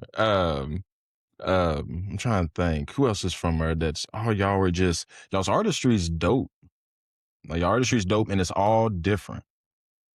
Yeah, I'm not gonna stunt, bro. Like I actually think Shively got like the most. I ain't gonna say the most talent out the city, but nah, Shively producing niggas, bro. Like say it as I was about to say. We curating the vibes. You know what I'm saying? Shout out to the Shively boys. They got the vibes going on with the DJ set. But then like outside of them DJing, like just them as creators, like That's what I'm talking about. Shy's work speaks for itself. Oh, my bad. Horace. I don't think Horace from Shively. His people's are. Yeah, okay, well then, yeah, shout out my nigga Horace. Yeah, shout out Horace. Shout out Horace. Only reasons because he ain't got beef from Shively, but like Horace, you know, he doing crazy regardless. But if he from Shively, then I think we under his only reason I say that is because my parents know his parents. They grew up in the neighborhood together. My parents from Shively. So that's the only reason I'm saying that. I've never met Horace. You feel me? So he might be like, nigga, you don't know me. I might have grown up, blah, blah, blah. But I'm just saying, I'm going to go ahead and put him on Shively, and I'm going to go ahead and wrap that on up and go ahead and let somebody compete with Shively real quick on that one. Y'all got something different, and y'all all different. Y'all can rap, but y'all all creators. Right. So I just had to say that. I had to let you talk your shit. Somebody had to say it, and I'm a co-signer, so. Yeah, Shout man, out some in the Shively, that water and motherfucker. Shively. You feel me? 40216. You dig? I agree with you, bro. So, where was we? All your beats, man. Like, what is? I guess this will take us into like drop the shit, but like your beats, like I guess we live in such a standard world, like such a I don't even want to say this, but like a YouTube beat kind of, not personally curated as much. Like, Yeah. is that what's different with what you have? Is it like your experience, like you said, your different I don't know how you explained it, but all the different music that you learned and how you have all these different rhythms combined. Like, what is it that makes a Forrestt beat? Really just gotta move me in some type of way. Like whether I'm producing the beat or like somebody else, you know what I'm saying, produce it and I hop on it. It Mm-hmm. just gotta move me. Like I gotta like catch it in some type of way. Like it could be fire beats, but like if like it don't like spark any like story or any type of feeling out of me to like where I feel like I need to say something, then like I can't really vibe with it. I definitely I think it definitely stems from, just like my musical upbringing, just like different rhythms and stuff. It stems from like the type of music I grew up listening to, like around my mom and dad. Like, it's like my dad, he's the one who put me on like Marvin Gaye Mm. and like the Delphonics and shit. And then like my mom, she like a real big George Clinton, Bootsy Okay. Collins, psychedelic type vibe. Yeah. Frankie Beverly and Mays, Luther Vandross, like Yeah. I'm over there Yeah. with. You know what I'm saying? So, War, Yeah. I War. got Yep. this. You know what I'm saying? Like, Yeah. Yeah. Man, that's some good stuff. yeah, like my mom, I ain't gonna lie, my mom's music taste is incredible.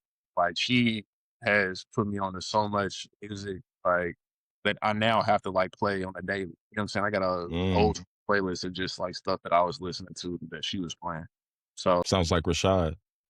Don't Right. you got an old Not school for playlist? I was about to say. for Yeah, you sure. got old school playlist. Yeah, that's what I was about to say. yeah, bro. But just try to like, if something like reminds me of that, or if I feel like I could take it there, like vocally with whatever like beat is provided, then like yeah, that's usually where I'll go. Not necessarily the sound, but the vibe, Yeah, how it resonates with you. yeah. Or I don't know. It definitely has to do with like the sound too, because like I feel like that's why I resonate with shout out my boy Montro. I feel like that's why I resonate with his beats a lot because like I'm really big into like synthesizers and just like Hmm. the grunginess of it. And all his beats are just straight synths. You know what I'm saying? Synths and drums. And I think it's kind of going off, but like that's why Yeezus is like one of my favorite Kanye albums. 808s and Heartbreaks is one of my favorite Kanye albums because like Yeah. 808s, the yes, sir. synthesizers. You know what I'm saying? Like that shit going crazy. I don't know. I feel like Yeah. if I could That's feel dope. it in that, like I'll definitely hop on it. So 808s and Heartbreaks. Is that your top Kanye album? Or I ain't gonna my lie, bad, I Yeezus. ain't gonna lie. I'm gonna keep it 1,000. 808s is probably my favorite Kanye album. I ain't gonna snack. Just off, like I had like a legit moment with that album when it came out. Like that, Yeah. you have moments with all his albums, but like Right. I remember just vivid moments with like 808s and Heartbreaks. You know what I'm saying? Kind of like Cushion OJ. Like I had Mm. like vivid moments with that. You know what I'm saying? And I feel like 808s came out around that same time. But to me, that's like one of my favorite. It's one of my favorite albums. But as far as like winter albums that I can just like cruise in the cold or like cruise in the snow or just like sit on the porch and look at the snow, like I'm playing 808s and Heartbreak anytime. That's a good I'm one right there. I'm gonna be honest, What you because playing? What you I'm playing, I'm Rashad? a Kanye fan. When it first came out, I don't know. It wasn't Me too. trash to me, but I really didn't feel it because I was so into them first Kanye albums. But like as time went on, I was just like, nah, this is another level. He like reshaped like the game, like with this mixed or this album. Like he, what I mean, everybody like wants to try and make that. Like, and he just did it his way. So Mhm. but if you ask me, Marcus, what I'm playing, like as far as a Kanye album, Yeah. But I mean, I pick your winner. probably Pick your winner. Pick your winner Graduation. selection of. I'm surprised by graduation. you. That surprises me. I thought you would have said college That's a drop. fire I thought album you would though. have. You know what I'm saying? It is. Oh, I love that's my favorite. But I didn't think he would choose. Like I ain't gonna say it's my favorite. It's probably like my best overall. You know, kind of like yeah. But I'm surprised you chose it. It's on that same level as like Man on the Moon to me. Like just it gives me that sounds a little different, I but it give you gives me that that. same type of, you know what I mean, just I don't know. Those albums speak to me, but That's why he took your man off the moon and put him on some good music. right. We see how that went though. Nah, shout out to him. Shout out to him. Interesting. It's crazy how Kanye, he just got a hold on that. He got a hold on it. You was there, you was there. If you know, you know. I mean, it is what it is. Man, shout out, And yeah, man. You know what I'm saying? and we still celebrate his music, man. It ain't no. Me and Rashad talk about it all the time. Like that's why we laughing about it, talking about it, because like you can't take it away. You can't take it away. The memories away, like you said, being locked in on the album, whether it was, you know, Dropout, Graduation, Heartbreaks, Yeezus. Whether you find yourself on the spectrum, it had a hell of a tangible effect. Like you said on everybody too. Like you said, Rashad, like where They we like kind of went shaped. off of 808 and Heartbreaks into, I don't know, as you can say modern, you know, Nah, modern straight up. day, Right. modern day. The So bridge. it's like, Almost. it's hard to separate it. If you can't separate it, then don't try to do it just because you try to cancel them. But anyways, that's on another day. But no, I was just saying, drop that shit. Was that in response to your intro on the B-side talking about you need to drop, man. We be waiting on you, man. You be playing for us, man. Da da da da da. Or were you just like, shit? I got a collection of songs. They dope. I want to drop them. Yeah, that's pretty much what it was, bro. I'm always in like a space of like damn near like behind of like what I'm currently creating. It's like songs that I be dropping are like 2 years old. You know what I'm saying? And I kind of wanted to get more current with my drops. Like even like the project I just dropped now, like a lot of the songs I recorded in like 2022, 2023. You know what I'm saying? Like I can't even think of like a song that I recorded last year. I think the only song that I recorded recently was Spring off that project. Okay. But everything else was old as hell. You know what I'm saying? Okay. And I just wanted to get to a point to where like I'm dropping more currently of like where I'm at as an artist now. And so I was like, all right, let me get out some of this music so I can get to Deciduous and get that out the way. Because like I always be like 2-3 projects ahead, you know what I'm saying, when it comes to, you know what I'm saying, just getting music out or just like creating. Like I had Deciduous, like that whole concept in mind, like around the time that I wanted to drop Forest Fire. But the only reason I dropped Forest Fire is because my crib was damn near on the verge of burning down because we had this fucking fire like Okay. right outside my house.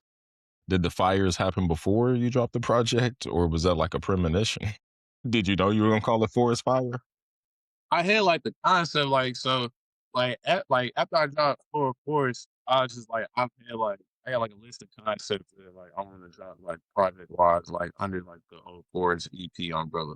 So Forest Fire was like always like a concept that I wanted to run.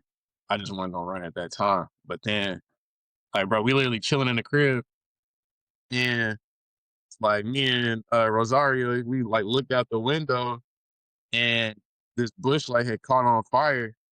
We're like, hold on. So we just stepped out on the balcony and like as we walking out there, like the fire literally just spreading like throughout the whole like bush grass area that's right there. Cause I live right next to a highway. So like it's like a just like trees and grass like that's like right next to the highway and all that shit just caught on fire out of nowhere.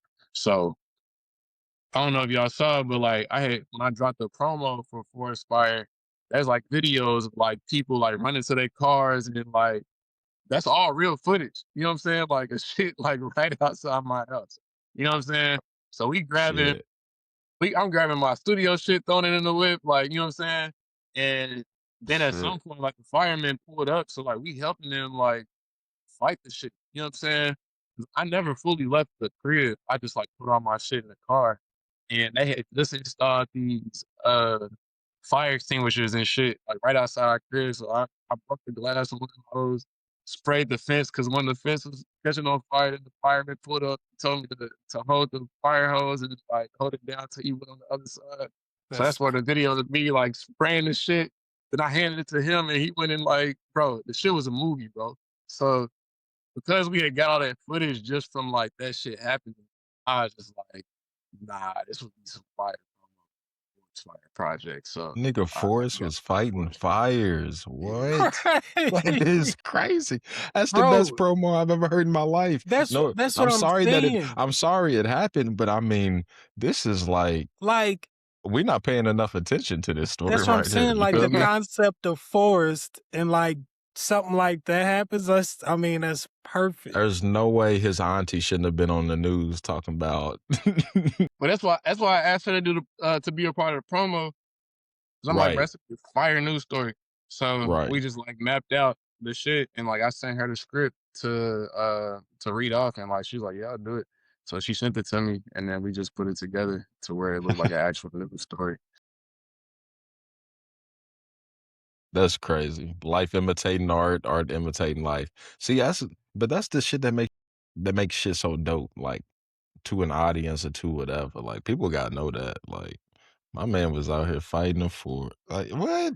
That's Bro, real life. That was incredible. Like just even yo, like I can see like I see that shit right now, bro. That shit was a movie. Like really it's felt like a movie. crazy, dog. And then also about you said like some of the stuff you drop in being from 2-3 years ago, that just is a testament to like your music being timeless. Because like some people That's what I could was gonna say too. make some stuff then and they gotta scrap it because it just ain't relevant. It what I mean, or the sound's outdated or whatever. Production. That's what I was about to say. But the Whatever it fact you is. can still drop it and like, or you want to drop it and you're like, nah, I still need to get this out. Like that's timeless. Yeah. It is. And do you feel like that's an everlasting battle of you trying to uh, you know, keep up with your creativity and dropping, or do you feel like for a creative, it's just a life you live? Like, cause you love creating, and the output is the music. The output is this or whatever. So, do you feel like it is the battle, or do you feel like you slowly getting there? I feel like it's partially my fault, bro, because I be holding songs back. But also it's like I've been correcting that by like saying, fuck it, like let's just put it out. You know what I'm saying? Some things I don't put on there because like I might not put on a project just because it doesn't fit the vibe, you know what I'm saying, Right, of the project right. and it just wouldn't make sense. So I'm just like, okay, we'll save it to when it does make sense. But it be some songs where it's like, nah, we could have let this fly like a minute ago. You know what I'm saying? So uh yeah, I think now I'm back in a space to where like I can release more current music, but it's still songs that like from a couple years ago or a year ago, you know what I'm saying? That it's like, nah, well, let's finish these ideas and like get these out too. You know what I'm saying? So I don't know. And now to the deciduous forest. What does deciduous mean? By definition, it's a plant that sheds its leaves after like the plant matures. You know what I'm saying? So that's kind of like the environment back in Kentucky. You tell me like Kentucky is a deciduous forest. You know what I'm saying? And I just took that concept and applied it to just like life in general, to where you'll have seasons to where like, you know what I'm saying, it's like springtime or summertime to where you get like new leaves and it's flourishing, it feels good outside, but then nothing lasts forever, good or bad. So Hmm. you reach those times like fall time to where things start to look a little different. It still feel good, but it's like, okay, like it look a little different, it feel different. And then you reach a point to where a lot of those things that you were cherishing, or it might have been bad things that you were experiencing, it's gone now. And I just treat those like the leaves. Like all these leaves that you had like are now gone. And like you're now isolated, facing a period of, growth. And it might be cold, you might lose friends, you might lose relationships, you might lose a job, whatever it is. But like you also gonna have a season right after that, which is springtime, to where you have fresh things for you that might be better than the last thing. So I just try to take that concept of like a deciduous environment and apply it to like what I currently or what I just experience on a day to day or year to year life in general. Did you build that as like your fire concept where you're like it heats up and then it cools off like into an ember with Elgin Way or whatever? Do you feel like this deciduous is a certain season with your banger spring on there, or do you feel like it is the overall process of a leaf in a deciduous forest? Nah, I think this the project I just dropped is more like the spring summer. You know what I'm saying? Like it's it's more upbeat. It's more like just feel good music, you know what I'm saying? But like it's Mm-hmm. also like tracks on there like that kind of reflect the springtime where it's raining. Like even summertime, like you know how it is in Mm. Kentucky. Like Yep. you know, my song Windy or I can't even think of the track list right now. But like it's like Windy and something else.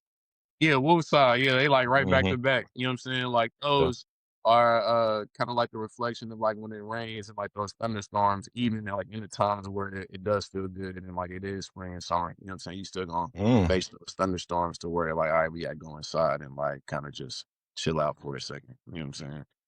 I like having this conversation with you because now I can go back, look at the art with the artist's perspective, and that enlightens me a lot more, not Yeah, even on what you're talking about, but the process in which I mean, I feel bad like explaining it this way, but like you just have like your vibes, like you are very vibey. So like I thank you, it bro. allows us to not even like, cause everyone wants to break down words and bars and that blah blah blah, but like I feel like a lot of like your artistry is also placed on like the environment created. You know The what I'm saying? visual. And with that being said, though, you said it's up. You said it's up. Very springy. Bangers up to upbeat kind of. Why'd you choose I or WYM as your intro? Because that is like a very abstract. Maybe abstract would be a good word for it in comparison. Yeah, uh so it stands for what you want. And like that's honestly probably the oldest song on there. I think I made that in like 2021, 2022. And shout out to Shy, he produced that. And Okay, shout out I wanted Shy. to drop it like 2 projects ago, something like that, 2 or 3 projects ago, but it just didn't, I don't know, it didn't feel right. And I kind of wanted to save it for just like a bigger moment because like at the time that I created it, I just feel like that was one of my best songs at the time. Um, which I'm not gonna lie, like sometimes I wish I like would have re-recorded it with like the energy that I have today.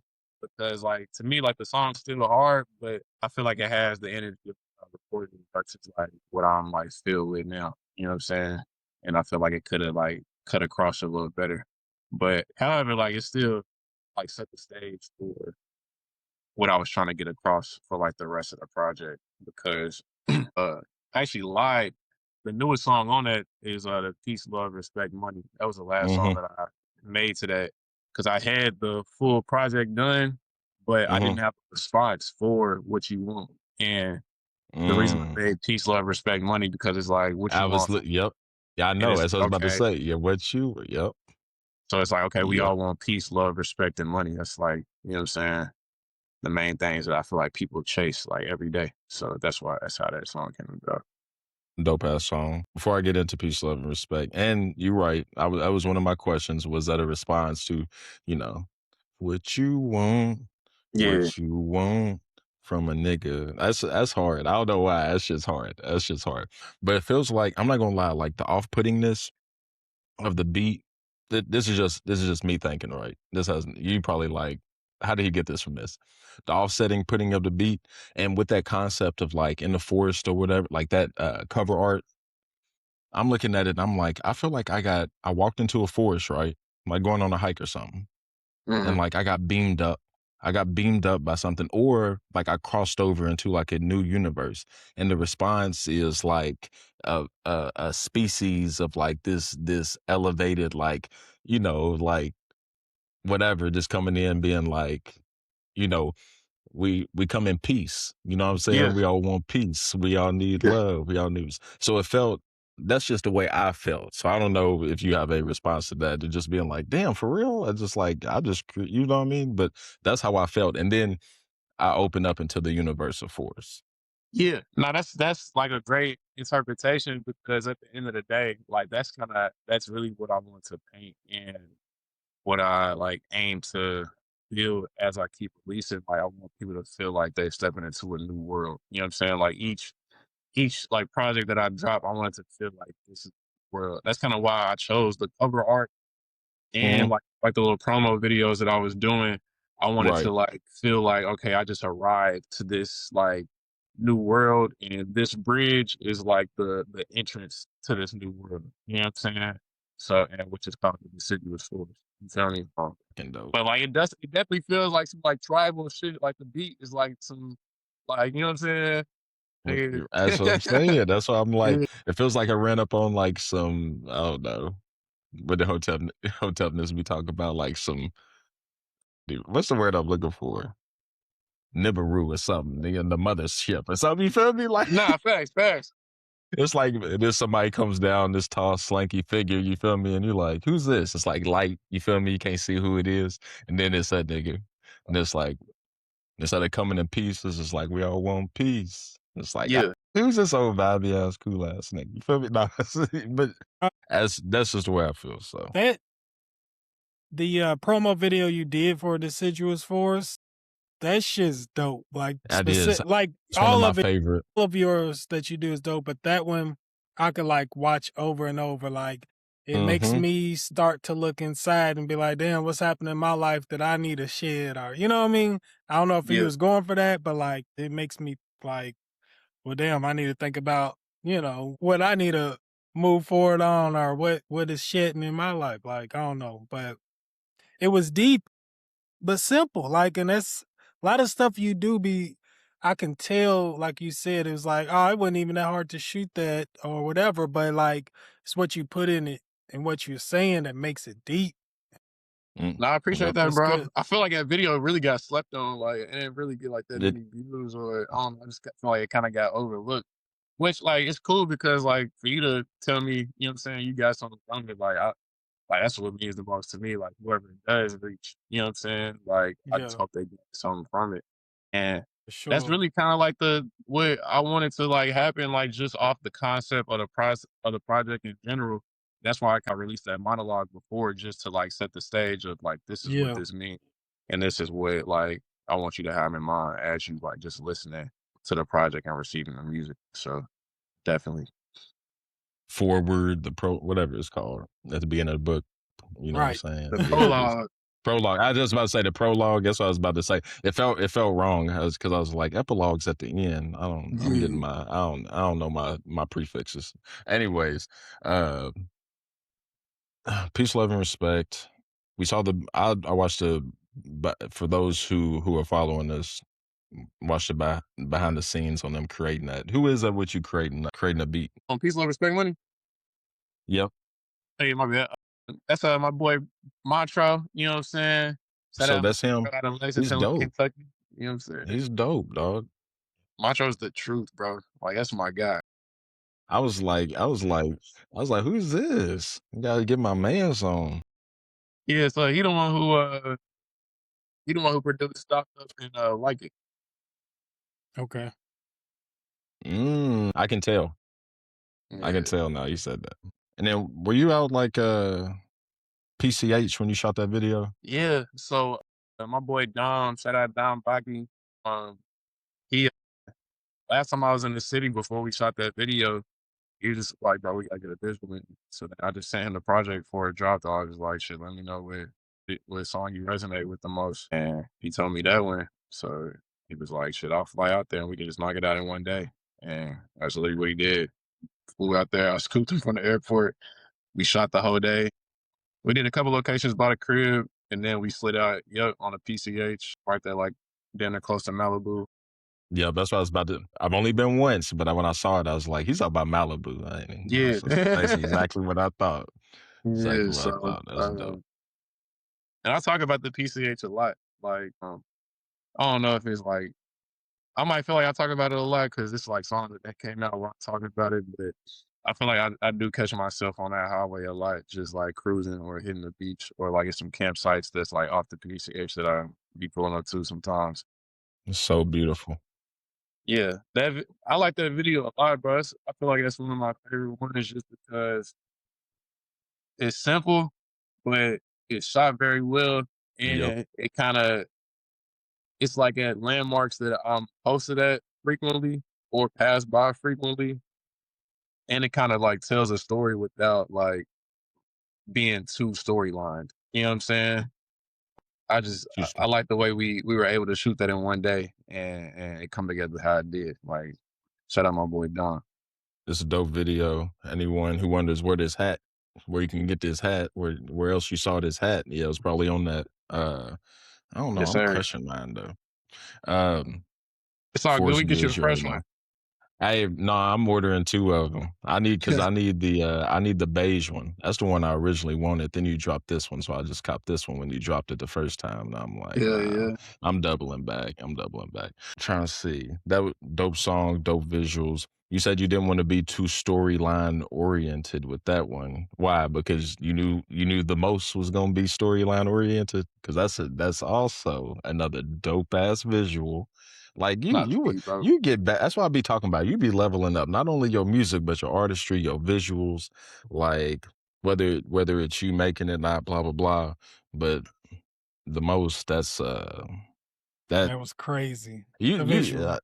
the both of those visuals, bro. You had to feel it, bro, when you saw it when you was done. You was like, Nah, it's definitely a solid feeling, bro. Just seeing those come together. I actually had the most done before I shot the Peace, Love, Respect, the Money video. okay. We shot that like damn near. We shot that like last April, but Mm, that was like my first time really like get full crew together and like just producing it. mm, I don't say a full crew, but you a know, I crew. had shout out Roxy. She came in from Dallas to come be in the video with me. And we had the makeup artist on deck for her. My boy Malik flew in from Vegas. And then we all piled into a van, slid out to Joshua Tree. I had to rent an Airbnb out there. And we just like knocked it out in a couple of days. But like that whole experience was crazy. Like everything went well. Then like once we left the Airbnb to shoot the last scenes with the horses and shit, the car that we had rented, it totally broke down. So and I had rented through Turo, so it wasn't like I could pull up to like another enterprise and like trade another car. Right. Like Turo, Damn. it's a whole experience. Here, I'll Damn. share the story. So the car breaks down as we shooting the horse scenes. Our boy Aiden, the homegirl stars, they had went back to the Airbnb because they left something. So they go back and grab the shit. On the way back, I get a call as we shooting. I pick up. I'm like, "Yo," he's like, "Yeah, bro. I'm not gonna lie, the car just like broke down and it's smoking." And I'm like, "Bro, what did y'all do?" Like, you know. Right. So then he was like, "Nothing, bro. Like, it was smoking. It just started smoking and overheating and shit." So he drives it to like a Valvoline, and I guess they tell him that I don't know what they told him, but it was a wrap from there. And I called the people that we rented it from. I had to like file some shit through Turo. They had to like get a tow truck to come get the car and shit. But in the meantime, I'm trying to book a car through Enterprise. That shit not working. You know what I'm saying? And so then now it's getting dark. You feel me? Roxy, she had to catch a plane in the morning. You know what I'm saying? So they telling us to like try to call Ubers. We all the way in Joshua Tree. We gotta get back to Los Angeles. That's like a 2.5 hour, then a 3 hour drive. You know what I'm saying? So I'm like, nigga, what Uber's gonna? You know what I'm saying? Right. Right. So we waiting at this gas station, bro. And because like the car, it would drive enough to get certain spots, but like after like a mile, it's overheated. You know what I'm saying? So Mm, we drove it to this gas station. We get like some Subway and shit, and uh, everybody calling Ubers. I'm trying to call an Uber. My boy Malik trying to call an Uber. We finally get 2 Ubers to pull up. Once one Uber pulls up, he canceled, and then we only had one more. You know what I'm saying? It's just like a regular car. We got a minivan full of people and gear and bags. You know what I'm saying? So we couldn't just get into like one Uber. Right. So at that point, we just like, all right, let's send the girls home. You know what I'm right. saying? Let them get where they need to go, and like the fellas will thug it out and figure it out. So we send them back in the Uber. So now it's just me, my boy Jairus, my boy Aiden, and Malik. and we couldn't get another Uber because like by now it's like 10:30, ain't nobody trying to do that. So I ended up getting a hotel for us. We ended up staying a day, and then the tow truck finally came like the next day to grab the shit, and then we ended up getting an Uber back to the crib, and like that shit was cool. But it was a whole roller coaster, bro. Like the damn Airbnb lady that we rented it from, she like added a terrible review to my Airbnb account. Like, bro, and we left this What? shit smooth. So the Thought shit out of that happened, everybody, she was gonna be the most. She's gonna bro, cause the most trouble. and that's what I'm saying. Like, I know it's off topic, but like it's just a funny story, bro, because Yeah. the shoot goes by perfect, bro. We getting fire scenes. You know what I'm saying? You seen the video came out, like everything coming together well. We like, damn, this Right. shit fire. And then all this shit happened at the end. And to the point to where the lady, she tried to charge us for like breaking the shower head, which we didn't do. Only thing that was broken in the crib, bro, was I had broke a wine glass like as we was washing dishes, like hit against the sink. And then, you know what I'm saying? So I guess I should have left a note saying that I left the wine glass. Like I just tried to like sit it down on the counter so she could see like, hey, you broke Right. this. Right. But like everything else, spotless. You know what I'm saying? Like you seen, I broke the damn flower pot in the crib and left a mess. Like actually, I got a Right. picture. We left the crib spotless. You know what I'm saying?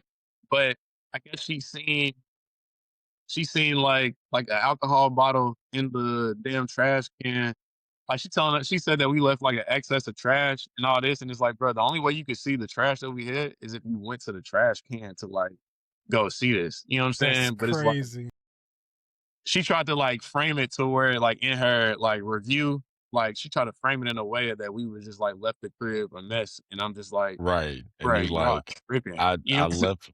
I showed you like whatever. I I know it's one of I them. know It's every time I every time you see that video, you think about that story. You probably Bro, don't no, even think dead about ass. the video. You like it's that story for you. Bro, dead ass, bro. niggas. That shit had me tight for a second. I bet I would have had me tight too. And niggas over here like got me doing the most. Nah, dead ass. Like, the lady, she was tripping off the flower pot scene that we did because we had brought our own like soil and flowers and flower pots and shit. But they had like their own like flower pots in the back, which I had no knowledge of until we got there. Gosh. We just came prepared. You know what I'm saying? So like, you know, nigga, all Joshua Tree is dirt anyways. So, you know what I'm saying? We had some soil on Right. the ground in the backyard. Before we left, I kind of just like moved it around so it wasn't like a Right. pile of it. But like she said something about us using their soil in flower pots and like leaving a mess of it in the backyard. Oh, come I'm like, on. nigga, like what you want me to sweep up today? Hey. On top Right. of the Me vacuum out there or something? Like what you you know what I'm You want me saying? vacuum the dirt in your backyard? what you want It's me to do, bro? crazy. Yeah, yeah. Yeah. I don't know what to It say was about her, but all one I know thing is I'll I'm a give her. It was a nice what? Airbnb. Like Nah, it's Oh, the fire Airbnb. Fire Airbnb. video I ain't gonna stand. was nice. we ain't gonna crush you all the way. Right. You know what I'm saying? That's But yeah, crazy though. bro. I ain't gonna lie. Like he said, he's only thinking about that story now. We over here like, man, that's dope. Blah blah blah. Clapping by the end. Hey, By the end, he's like, this is I this can't is where the believe that shit woman. started. Right. Nah, it dead is. But Oh shit, yeah, outside of that that's though, crazy. bro, like nah, that's one of my favorite visuals. My boy Malik snapped on just shooting it and coloring it, and you know, Hmm. worked well together as far as just like building out the storyline and everything. So yeah, shout out my boy Malik, man. And before we get off that, like when it comes to because your videos, like I said, get better and better. Like, is this something that you just with each step, like you learn more and you do more, or is it like because like everything, even the outfits, I mean, just everything. Is that is that what comes with hiring? Like I wouldn't I say like mean, describe your elevation, but I think it's just, getting better every time. Like, you do one video and then like you see things that you can improve on and for the next one. I think hmm like when I shot other videos in the past, it's like I put so much work into like prepping for that. But like you said, like the outfits hmm get better. It's like I don't think about like what I'm wearing until like dinner the day of, and then it's like I put something that like a fit together that was mid. It's like it's cool, but it's like I could if I would have put more thought into this, like this fit could have been way. Okay. You know what I'm saying?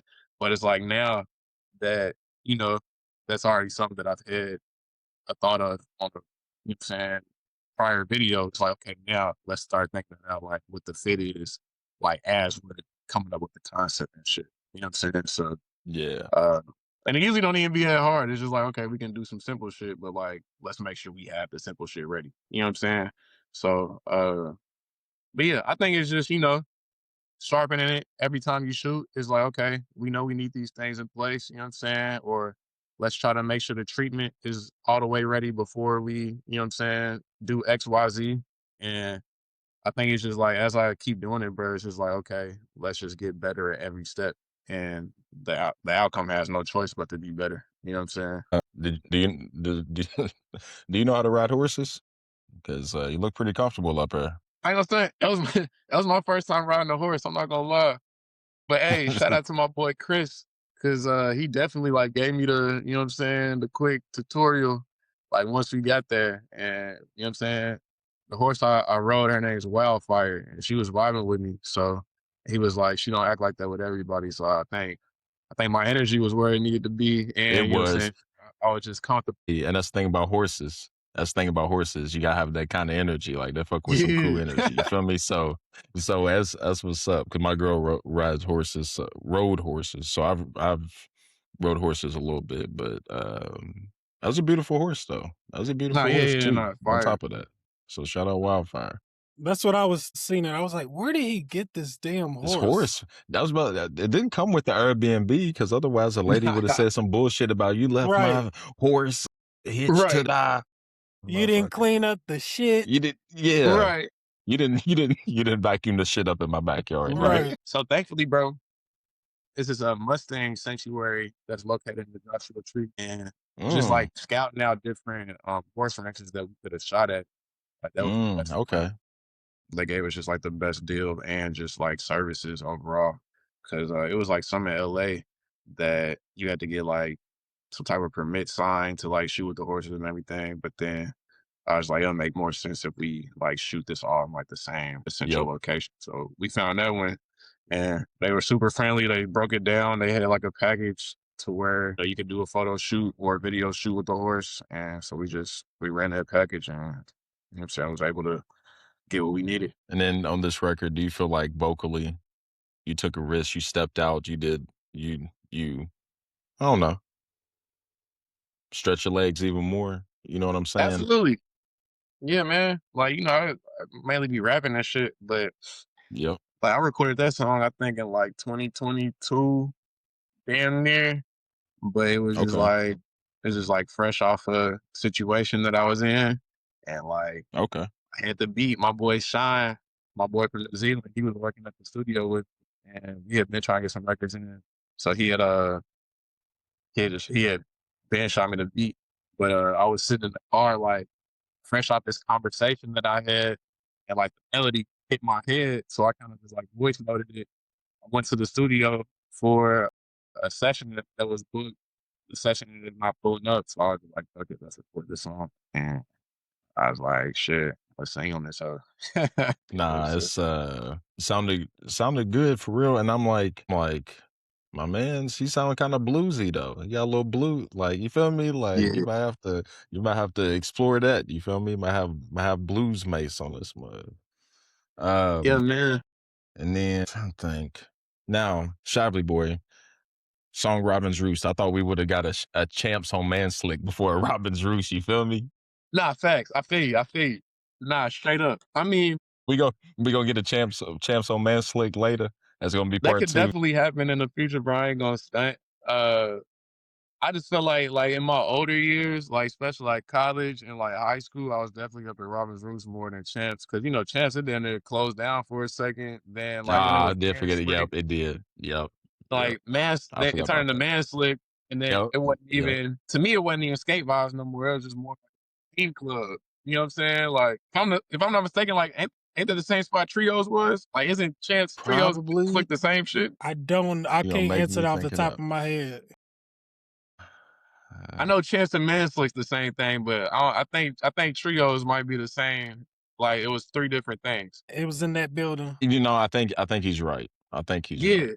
I think he's right. But it's I like, think brother, to me that was like that's just a team club. Like at some point, it wasn't even skating no it more. was Oasis. Yeah, it was Yeah, Oasis. And shit like it. That was look. I know people probably like, no, not the bubble parties, not the slut, not the nah. hey, I Yeah, damn near so make a song about Oasis before. hey, that shit's gonna be Hold on. rocking too, dog. That shit's gonna What? be It was rocking. Oasis. Oasis. That motherfucker's gonna go up like the shiz, nigga. You know what I'm saying? But yeah, I just feel like ever since I hit like high school, college, like we was definitely rock with Roots more. You know what I'm saying? Especially on the Sunday late night skates. So Yep. I don't know. When I got that beat from Private, that's kind of just like the vibe that hit me and just took it there. Shout out Private. That nigga's clean too. Yeah, man. Shout out my I boy think he's Private. clean. I just thought it was a perfect, like, you were the perfect person to make that song. Like I said, the vibes, Burger Boy. Like, you never miss when it comes to the Louisville Easter eggs, bro. Like, Right, Metropolitan. right. That's why Metropolitan's my favorite video for real, because you hitting everything. Like, Yeah, you know what I'm saying? Like, you got everything in there. It's like, for me, it's like home or some shit. You feel me? So, yeah. I definitely Robin's Roots definitely was like, as a pretty emblematic vibe. That was a pretty, hold on. Who was that DJ was the DJ in the video? That was DJ Always. DJ Always. Shout out to him. My Yeah, sister ran in, he was DJing something, and she was like, Marcus, there's this dude, he's cold, man. His sets is cold. And then I was like, yeah, that's a dude from Forrest's that's a dude from Forrest's videos, dog. So shout out to him. Have you always messed with him, or how'd that come about? yeah. Like me and always been cool. Uh, yeah, me and always we've been cool for a minute. Especially when I was DJing like in That's what I was about to the say. That's what I figured. yeah, so like always, he used to be a part of Taste DJs. It was DJ out here, Warren, DJ Always, Shout out out here. yeah, Shout out Mike. Kimbo, and Jay West. They like made up Taste DJs. They used to pull up Galaxy Mm. shit, and then at the new vintage before they pulled it to the Galaxy. But yes, to pull up. You know what I'm saying? Every now and then, a couple times, and just having that DJ community, like I was just cool with him off that. We've been since then. But always he like real big in the community. He runs River City Drum Corps. You know what I'm saying? Like Mm. he DJs throughout the city. Like you know what I'm Hey, saying? y'all, he's a person, like, interesting person to follow, like, for real. Like, he Mm-hmm. always got some shit going on. So Not facts. so follow him, our community, man. He's dope. Not only his sets, but what he does in the community. Again, a dope song, freaking for most of our childhoods, that's a stamp. You know what I'm saying? It's like so culturally rich in Louisville. For people who not from here, who may, our community who may not be from here, that's definitely the spot. Like, if you young, you gotta go there. And then after all that, I ain't gonna lie, my favorite song on the project, you may disagree, I think Good. That's a dope Fine. ass song. That's That's what's a up. dope ass. The beat, everything. Like, and don't get me wrong, like, I love this project more than I have liked any other project. I don't Mm-hmm. mean that you like the artist, so you like da da da. But Feel you. like I said, you grow with each one. So like this one, I really fuck with, and Good. I feel like that is perfect. Like outro, just I don't know. It's a good response track, man. So I don't know. No, I appreciate that. I didn't even have a question. That's all I was saying. Nah, I just I will feel say you it. though. That's definitely one of my favorite songs. Like that's probably one of the older songs on there too. Like I had a different version before I dropped it, but then like I ended up wanting to like kind of rewrite it. Like it still sound the same, but like I rewrote the whole first verse before I probably Okay. dropped the project, and then I kind of just tweaked the second version just to like make it a little bit more kind, just like how I feel now. But yeah, it was definitely like just me paying homage to my family. You know what I'm saying? Especially my granddad. That's why I said Sonny proud, I'm gonna be fine. That's what I figured. Like so my granddad, like everybody in my family calls him Uncle Sonny or Sonny. You know what I'm saying? So I don't know, I feel like I try to model just like my way of like being as a human, like after him a lot, because he's just like one of the coolest people I know. Like he's just he's always here. You know what I'm saying? I ain't never seen him get too riled up. I ain't never seen him like out of character. You know what I'm saying? I just always kept it like zen. You know what I'm saying? So yeah. That's comedy because like That's you dope. asked me how I got started like with music with sparked Yep. found that. Full So circle yeah, moment, that right? was really just homage to him and just like everybody else in my family. You know what I'm saying? And a reminder to myself is like because living in That's what I LA, like. doing everything that I'm doing is like you can get discouraged like sometimes, and like you never want to compare yourself to like what other people are doing or whatever other people are achieving or attaining. But like it's easy to be like, damn, like when am I going to get to this level? You know what I'm saying? But this is kind of like a reminder, like nigga, we gonna get there when they get there. But as long as these folks is proud, like we gonna be strict. You know what I'm saying? You do something that makes them discouraged, then okay, that's when you need to worry. Maybe that's why I like it so much because it's so relatable experience. We all go through it. So we might go through it multiple times, and that accents the journey, the deciduous journey. You know what I'm saying? Kind of like So that's dope artistry, man. Outside of all the art of music, how in the heck do we get to Forrest Goods? He said, what did he say? You don't get high like this, but I can get fly like this. I can go Yeah, design my shit. My whole damn thing. Hey, I had to find a bar that represent like every segue if I could. But no, how we get to Forest Goods from. basically, bro. So 2020, when COVID hit, everything shut Mhm. down. We just in the crib experimenting, making shit. Like we had just got this vinyl When you s- cutter, when you heat say press. we, when you say we, is one of those people Miles? Yeah, yeah, Miles, he cool. 'Cause I was about to say it had to be. It had to be. Shout out Miles, man. I'll be seeing him on this fashion shit. You know Shout what out I'm saying? Shout Miles, out man. Mel, shout out my boy Sheen. Sheen, Okay, he shout was out in the Shane. crib with us. Okay. He's on Instagram. His name is Dreaded Center. Okay. But we was just in the crib, bro, just like making shit, bro. We had just got this vinyl cutter and heat press. So like we just trying shit, like making shirts. That's how I came up with like the concept for the shorts I ended up dropping. I had these green champion shorts. I had drew the logo that I put on there and they kind of rendered it. Illustrator, my boy Spank Kalen, he helped me like render it as well and add some shit to it. But I ended up taking the design, like running it through like the vinyl shit, cut it out and like pressed it on these shorts. And like I'm thinking I'm just about to get some best shorts and like run this idea like screen print wise. But then, with Kalen having his manufacturer, he linked us with his manufacturer and I ended up like coming up with the design in Illustrator, sent it to them, got some samples in. I was like, nah, this shit fire. So I just made some tweaks to it and then ended up dropping the shorts and like starting Force Goods like from those shorts. And those shorts ended up high key going crazy like at that time. Like I sold out the first shipment that I got, ended up restocking, sold out of those. And ended up doing like t-shirts and stuff after that. I did some Sherpa hoodies and sweatpants after that. But I I ended up coming to like a point to where it's like, all right, it was hard for me to like keep up and fund like both businesses, like the music and the clothes. And it's just Mhm. like, all right, what do we know like we're for sure good at? You know what I'm saying? Music, the bread and butter. And like even though I'm not where I am, where I want to be right now, or where I want to be then, it's just like I know how to get there, like taking like the music. You know what I'm saying? So I ended up having to put that on the back burner for a second. Make small shit like to take care of home hats and stuff. And like, we did the collab with cherry picking with the Forest Goods juice. And so I've been, just keeping it active, but I am able to get to the spot to where like I'm back pushing that how I was back in like 2022. So basically, we can expect to see some more in the future. Yeah, yeah, yeah. You got to be patient with me for sure. But basically, what I want Forest Goods to be is just like a solid outdoor brand, man. That's fly. You feel me? Like some of the brands that like I look after is like North Face. I think they're like a very solid brand when it comes to making Sure. fashionable outdoor gear, Yep. outdoor research. They're like based out of Seattle, if I'm not mistaken.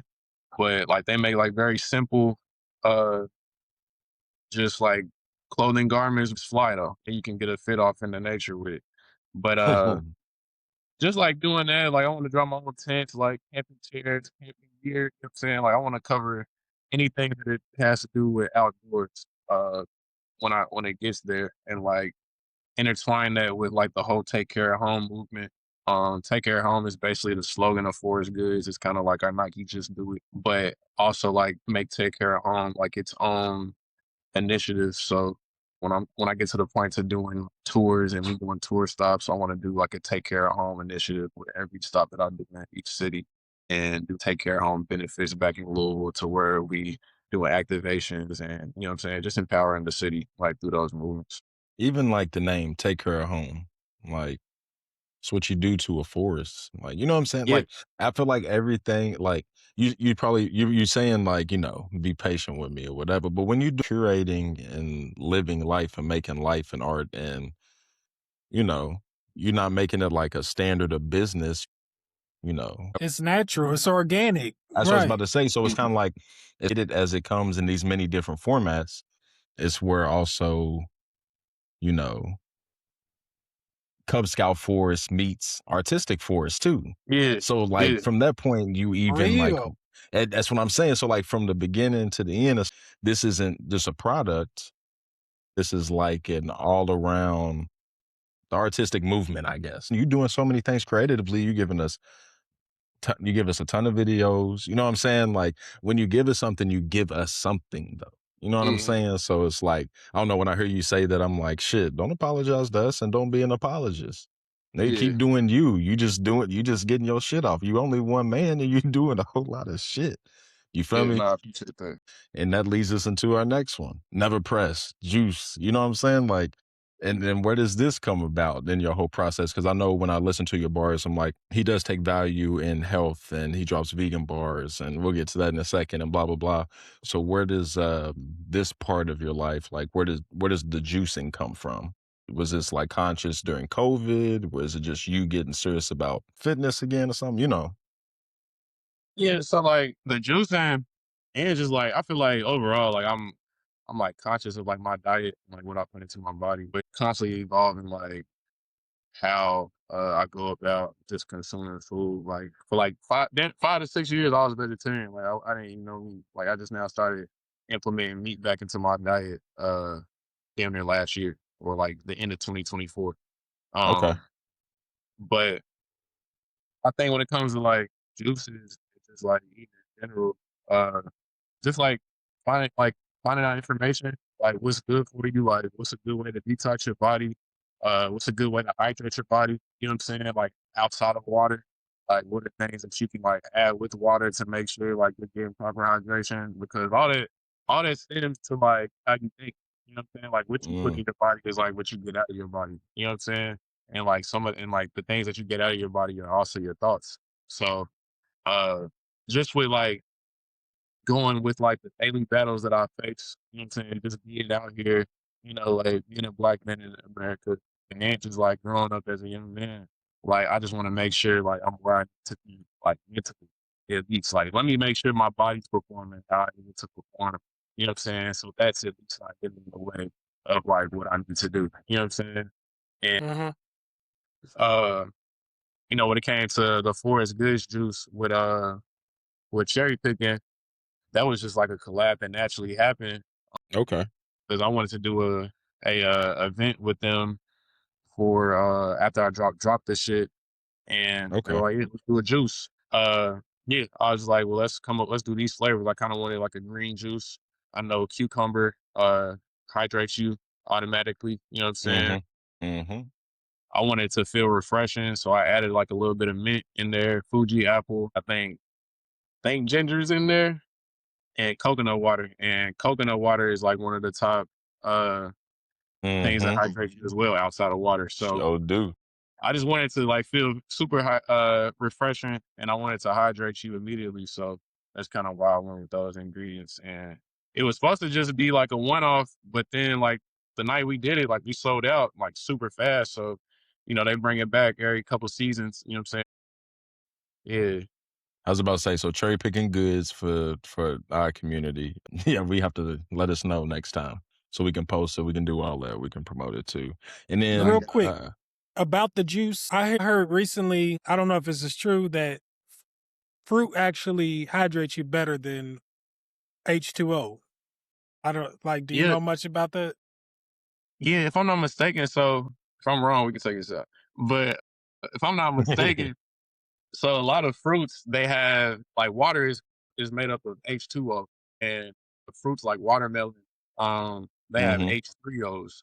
You know what I'm saying? Mm, Yeah, yeah, yeah. So like that's gonna hydrates you 10 times better, which is it's filled with more electrolytes. So it's not the liquid that's hydrating you, it's the electrolytes within the liquid that's giving you that proper hydration. You could drink 10 bottles of water and still not be Still. properly hydrated. You know what I'm saying? So that's my weird thing with water, bro. It's like you have to have the perfect like So combination also then real quick, since because you'll you brought take that away. up, a little mhm. conspiracy, just real quick. They saying these water companies like know that and they want you to, just of course buy more. So like I don't know if they're saying that like they are taking something out of it, but like basically what you just said, like you can drink 10 bottles of this, not feel hydrated, but you can go eat some fruit and like it's gonna do what it needs to do immediately. So I Yeah, don't cause know. like just like based off the research I've learned, bro, is you want to make sure you're getting water that's like electric. You know what I'm saying? Like that's why, like, they tell you that's Alive. why I'm drinking out the glass bottle. You know what I'm saying? Like, Mountain Valley is one of the waters I buy all the time because, like, number one, it's stored in a glass container. So once they like pull this from the spring, you know what I'm saying? It has a longer lifespan being Shelf in a life. glass bottle. You know what I'm saying? Versus like being in a plastic bottle that's gonna like kill it. You know what I'm saying? And then, yeah, you feel me? Like hey, I feel you. I've You know what heard I'm that. saying? Because like at the end of the day, like you might catch me with a crystal geyser or some shit. But like also it's like, man, when I can, like I'm gonna either buy like a Mountain Valley or like when I am storing the water, like try to store it in a glass bottle. And you can like electrify your water too by like throwing some cucumbers in that bitch or like Yeah. throwing some Mm, uh throwing some pink Himalayan salt in there. You know what I'm saying? Just to like Mm, give it a little boost. So don't quote me, but this is just like because I don't want to make sure I'm giving you like the like it might be something wrong in what I'm saying, but based off like things that I've studied, this is like what I try to implement into what I got. okay. Definitely do your own research, but Right. I know everything I'm not saying is wrong because I've done some research. So no, Now I feel that. no. I Durham. We never pressed over here. You better not press my nigga over that. you know what I'm saying. So Also, yeah, when it comes to like plastic bottles and stuff, like I just feel like that like also exposes you to like microplastics and everything, Yeah, and that's for we man. sure. don't know too much about. Man, and Yeah. See, that's it's those are so crazy because I think about it all the time because if more microplastics get into water based on the heating and cooling properties, then what happens when those plastic bottles are just sitting in the sun? Like you don't know where those yeah, plastic bottles have been sitting in from the warehouse to this to that to right, Literally. blah blah right. blah. So how many microplastics even in it by the time you even get to the bottle? You know what I'm saying? Yeah. Like the whole process of it, that's why I'm like, And I know a little bit about what you're talking about. I'm being lazy. I'm gonna be honest with you. Like I go to Walmart and I'm just like, here, let me grab this 32 pack. But I really need to prioritize that stuff though. Like, you know what I mean? As far as Not a not fact. drinking out of plastic bottles and stuff. But no, I hear you Yeah, though. like it's gonna run you a little bit more. You know what I'm saying? Like mhm, the money that I'm spending on water is definitely like a lot more than it used to be. You know what I'm saying? Because I can get a gallon of Crystal Geysers for like $1.50 versus spending $3 or $2.50 on this, depending on where you get it. But it's like right. also I have a better like peace of mind knowing, okay, like I know this water has been protected better versus, you know what I'm saying? And it's like our body Yep. is made out of 7% water, so why not give it the best water that you can get versus like some water that could have some plastic up in there. So Real shit. that's just my That's thought real process. shit. Nope, Yeah. that's real shit. And you said you were vegan for a little bit. Do you feel like a difference tangibly, or did you feel one, or you know, from your diet change? I mean, bro, to be honest, like looking back on it, like I don't really know. Like I think it was good for me overall because Mhm. uh like I don't want to sit here and like try to make up some like You know what I'm saying? Just like, oh yeah, I Just you.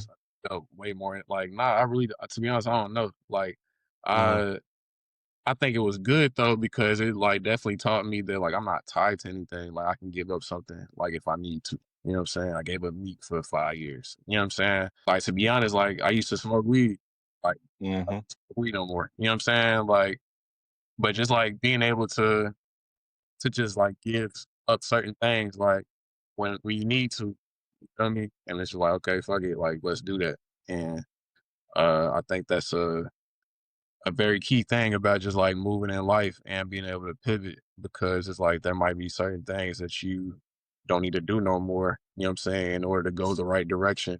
Like the way I look at it is like I don't want anything holding me back from where I need to be, you know what I'm saying? Or I don't want to delay, you know what I'm saying, the process of getting there, you know what I'm saying? So uh if I feel like there's something holding me back or something that I just don't need in my life anymore, like I just try to do things that keeps my mental sharp. You know what I'm saying? Just being able to give that up when I need to. Like it's not always the easiest thing, but the fact that I did it for so long, it's just like, all right, like we did that. But now just on like a just on like a health standpoint, is like, all right, like I'm cool with getting like more quality protein back in my life. You know what I'm saying? I feel like also being in LA, like there's a lot more options when it comes to like living a vegetarian style life or like a Mm. vegan style life if you want to.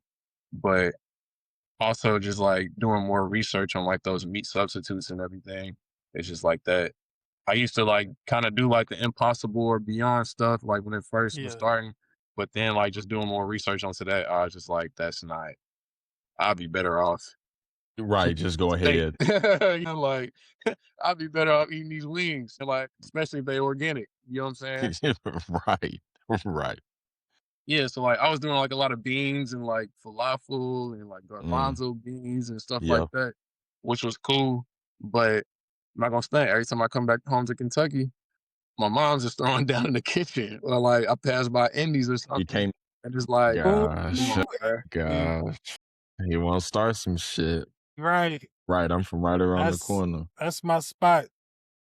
You know what I'm saying? So, uh, yeah, it just got to a point to where it's just like, okay, cool. I did this for a period of time, but I don't have to live like this the rest of my life. You know what I'm saying? Because we only get one life, and See it's it? like, I like that. I like yeah, because the prince like building the discipline. I'm going through like a fast and building up to Easter, like a whole fast, and I fast on Mondays. It's gonna suck mhm, waking up tomorrow fast and da da da. But those small things building up that endurance in those categories and how it translates into I don't know, like you said, achieving your higher self, not holding yourself back. You feel me? mhm.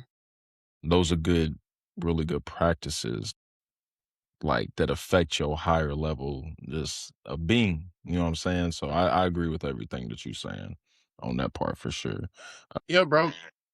My bad. I just gotta say Nah, this though, because like a lot of times, bro, like as like we're like looking to achieve certain things and achieve certain goals, like we always look at like who's holding us back or who, you know what I'm saying? Like it's never looking in the mirror and realizing you're the only person like that's in front of what you're trying to achieve. You know what I'm saying?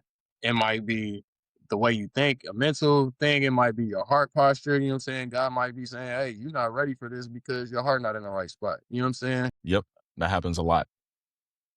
To be honest, like that's something that's like happened to me. It's like things that I've wanted, but like I've had to Mhm. get put through situations to like put my heart in the right place. You know what I'm saying?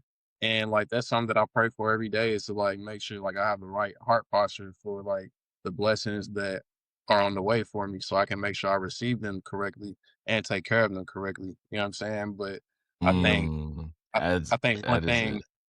nah, literally, bro. And I think one thing that gets in a lot of like a lot of people's ways, you know what I'm saying? Because I have been guilty of that as well, is you know what I'm saying, thinking that it's other people stopping you from like your blessings. It's like, bro, what's for you is for you, but you gotta make sure like you are in the right space to get there. You know what I'm saying? So yeah. Wise words. Wise words, Mace. Now you have a bunch of aliases you drop. You drop. I'm gonna name a few. I'm gonna name a few. I don't think these are all of them, but I tried to get them. Let's see. Forrest Paul Bunyan, Bigfoot Forrest, who we've seen. Lumberjack Forrest, Yeah. Forrest Jigsaw, Four Seasons Forrest, Forrest Todd Gurley, Lamar Forrest Jackson. I think I miss it. The tricks Forrest Potter Gryffindor. My nigga. So, but I'm like, he's got to keep that going. He's got to keep that going, bro. I need more versions of my man. And then for Halloween, he just needs to be like a different version of him each time. Just like, you feel me? Yeah. That would be some shit like that. If you know, you know, type shit. I Yes, think sir. Bigfoot Forest is my favorite. Bigfoot Forest. That's what I was about to say. We're about That to was go a through. crazy visual. I was like, man, that's dope as hell. That's what Bigfoot Never Forest show takes your the cake. face. Never show your Yeah. face in your own video. Like, I think of stuff like that too. That's dope. Yeah. Right. I'm like, that's I dope. appreciate it. Suggestion. After he rode that horse, I'm going with Bass Forrest Reeves. That's just me. Bass Forrest Reeves. That's Forrest Reeves. Reeves, that's my man. After the most, I got to give him a new one. So that's just a suggestion. You don't have to take it. I know we. Nah, say less. Say less. Nah, Bigfoot. What? Go ahead. I'm sorry. No, You said something like you said run Forrest or something like that. I was like, okay, so he embraced the Forrest Gump a little bit. Yeah, I was about to Nah, say. facts. Nah, Run I Forrest. definitely been embracing the Forrest Gump, references. You know what I'm saying? Especially in like a lot of new stuff that I've been cooking up. So I hope Okay, that, okay, Rashad. yeah, I hope that Right. that sees the day. But the Bigfoot Forest definitely probably one of my favorite ones too, though. That video, like that's probably the one that I probably stepped out the box the most. You know what I'm saying? To try to get the idea off. And it was cool how that came out. But like I see Bigfoot in like Bigfoot Forest. That's kind of why I went with like the Paul Bland shit, because he like on some giant shit too.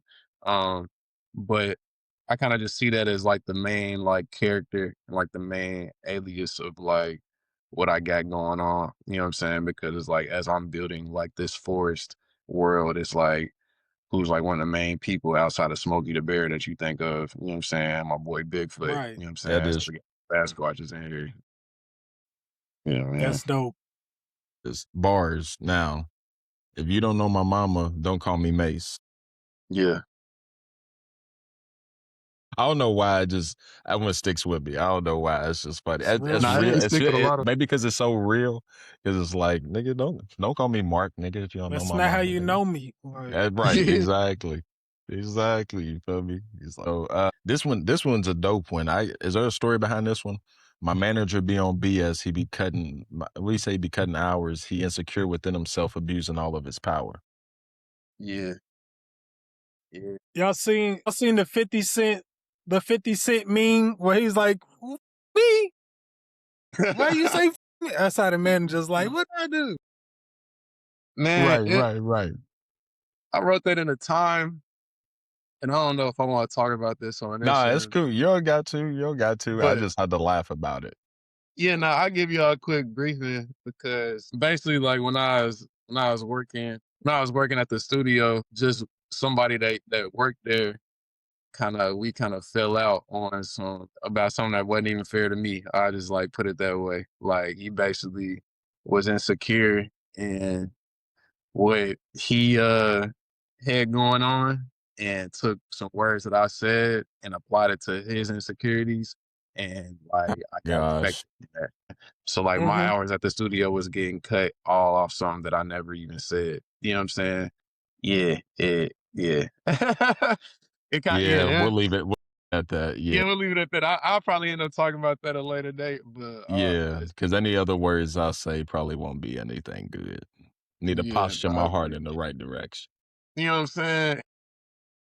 And it's like, look, I've been trying to just live in a space of like forgiveness. Is like, yeah, that shit was weak, and like I've already had the conversations I needed to have with him about that. Yeah, we passed that. We rolling past that. Yeah, but he definitely had to catch some bars off that though. I'm not gonna stop. At the very least, I'm not gonna hit you with nothing but some bars. You feel me? That's it. Yeah. And then before get to the end, were you at the Cal game Or the No, I was at the Stanford game? Stanford game. Okay, that's what I was about to say. Okay. He was at the Stanford game. Shout out U of L men's, man. Shout out. We do have fans on the West Coast, man. So every time we get the West Coast road trips, I don't expect to see Forrestt. I mean, it depends on his schedule or whatnot. But We're hey, gonna try to be you in got there though. somebody out there. Hey, shout out, man. We saw you, man. I took a little Yep. screenshot, but everybody else Yeah. started posting it and everything. I said, let them handle it. I'll save my screenshot for the episode or something like that if we have them. So Yeah. I still got it. I still got my screenshot. So shout out, Yeah, gang. man. What you been impressed with the Cards this year at basketball? What's your take on it? I mean, I think we got a very talented squad. You know what I'm saying? Shout out, Michael Brown, Kanai Roos, you know what I'm saying? Everybody on the squad. But I just don't think we living up to the potential, man. Like, what we got like a Real. 20-7 record now. Like I watch damn near every game, bro, and it's like just like the way we've lost some of those games, even like how we lost up at Stanford. You know what I'm saying? It's just like, bro, some of these games we shouldn't have lost or we shouldn't be. Nah. I just feel like Pat Kelsey, we need a signature win. You know what I'm saying? Like UK, like that's a win, but it's like UK not even like that this year. So it's like we need Don't like a signature win. He's gonna get me dragged. They are gonna Bro, drag me. you might have to Bro, did you explain see it my to him a clip? little bit. As I was about to say, did you see my clip last week where I said Michael Brown? The way it was clipped, it made it seem like I said that he doesn't clipped have a it, by the way. I clipped it. He clipped it himself. Clipped himself into a corner. Fuck you, Rashad. Obviously, didn't It was nobody get that him. detail out yet. Anyways, no. But the way it was clipped made it seem like I said that he hasn't had a signature game yet. And this was after he dropped 45 in North Carolina State. So Yeah. niggas was, They was on you. They was wilding. bro, take his mic away, bro. He's gassing, bro. Somebody with like no followers and like following like 7,000 people just pops up and Yeah. goes, "It's like the first time he's hated on him. He's a grown man. He's a grown man, by the way, going in." And all I was saying was 29 points is not a signature performance because I've seen him do it before, and he just Yeah. did it, and we just lost to SMU or whatever. He dropped 29, so that's why I was like, you can say it's a signature game, but you're just saying it because it's UK, and I'm not about to act like UK's this or that. You feel me? Don't get me wrong, 29 points is off the chain. But when I was saying signature game, I was just saying something that was like an anomaly, something that's like all gas, like never touch the brakes. 45 points in 40 minutes is that. That was And that's the kind one. of what they alluded to before the season started of like, well, I know AJ DeBonce is the best player, but on Team USA, Michael Brown was actually the best player. You know what I'm saying? And all these things where you're like, oh, so he's cream of the crop. You feel me? Yeah. So with these cream of the crop and this freshman class being so good and everything, blah, blah, blah, just everything all together, I was expecting Michael Brown to have a 35-point game not because of he has to, but because that's his capabilities. He's shown that. He's shown he can go above that. So that was my point. And everyone acted like that I just crapped on Michael Brown. So Nah, but hey, that does sound crazy after he dropped 45. It's like crazier that I did it. It's crazier that I did it to myself. That's the funniest part of it all. Is that I did it. So everyone's like, oh, maybe he just, blah, blah, blah. It's like, no, he sent the clip in. The dude with 80,000 followers posted it on his shit. You feel me? Damn. Yeah, keep in mind this was on 35 KY Sports. KY Sports, yeah. So, I don't know if you ever be Yeah, so they put you out to the wolves. Hey, but then, nah, he's the man. I ain't seen nothing like him before. What did they say? What did they say? Chrysler 300. What you talking about? Oh yeah. Need something about a Phantom, and everybody thinks it's Phantom till Chrysler 3 or something like that's that. crazy. Until a Bentley pull up. Phantom pull up, right? That's crazy, bro. That's gonna be me when I pull up on Larry O'Bannon talking about Michael Brown still ain't had a signature game yet, but I'm gonna debate with a nigga who used to play for U of L. Nah, look for that in the future, man. We're gonna try to hook up with him. Shout out Larry. We'll put that in there. We're gonna try to hook up with him for real. We're gonna hook up, yeah, for real. We ran into him earlier this year. So we're gonna try to hook up with him and I don't know. Jen, and some of them guys. Oh, we're gonna try to get it, man. Maybe we can somehow cross pollinate. Maybe you're gonna jump on with us one time eventually. You feel me? You know what I'm saying? So that's what we trying to do. We trying to create some intersectionality within the whole, you digs. The community. All right, Forrestt, Legends we done took up a lot of your time, man. We appreciate you. LostInTheForest.com for dope ass hats, take care of home, the whole Yeah, I need a initiative shirt. behind. I need a shirt. I love shirts, by Yeah. the way. So I I need got you. something. We got some shirts on the way. I got you. Okay. Perfect. Y'all heard the man. Got stuff on the way. Just tap in and follow Mace on all platforms, because this isn't necessarily just about music. Like he said, the juice comes in seasonally. All parts of life that that turns into art under his thumbprint. Just don't miss it, because it is something to be enjoyed. It's something that, to me, is one of the better, just organic all around movements. We talked about all the Shively boys, man. Shout out to all them. I can't name them all, but shout out to everything that y'all doing. Thank you for jumping on with us, giving us the journey, man. Yeah, I appreciate y'all having me, man. I haven't done a pod in a minute, so you know what I'm saying. I appreciate y'all having me, man. You know what I'm saying? Yes, sir. To everybody out of Shively. You know what I'm saying? Let's keep pushing it. Look, my guy's a vibe. Check out his music. Born and raised in Kentucky. You might see him in Cali. From the KY, not the holla. Mister, I might go to the hills. Riding with the top down. I'm in the Ville. Pop in, pop out. 40216 on South and Terrace. When the Baskin Robbins was over there, quit playing with me. Shout out to DJ Dixie Highway, by the way. Shout out Yes, Dante. sir. Louisville Leopards own, man. DuPont Manual, Browns on. Middle Tennessee State's own, man. Atlantic Records. I mean, just with all of it, go support, man. Go support something fucking dope. If he's on the iPod and we so excited about this, believe me, you should be too. So, with all that being said, how you getting chicken and you ain't saying grace? How you waking up every day and you ain't saying thanks? So, thank you, my guy.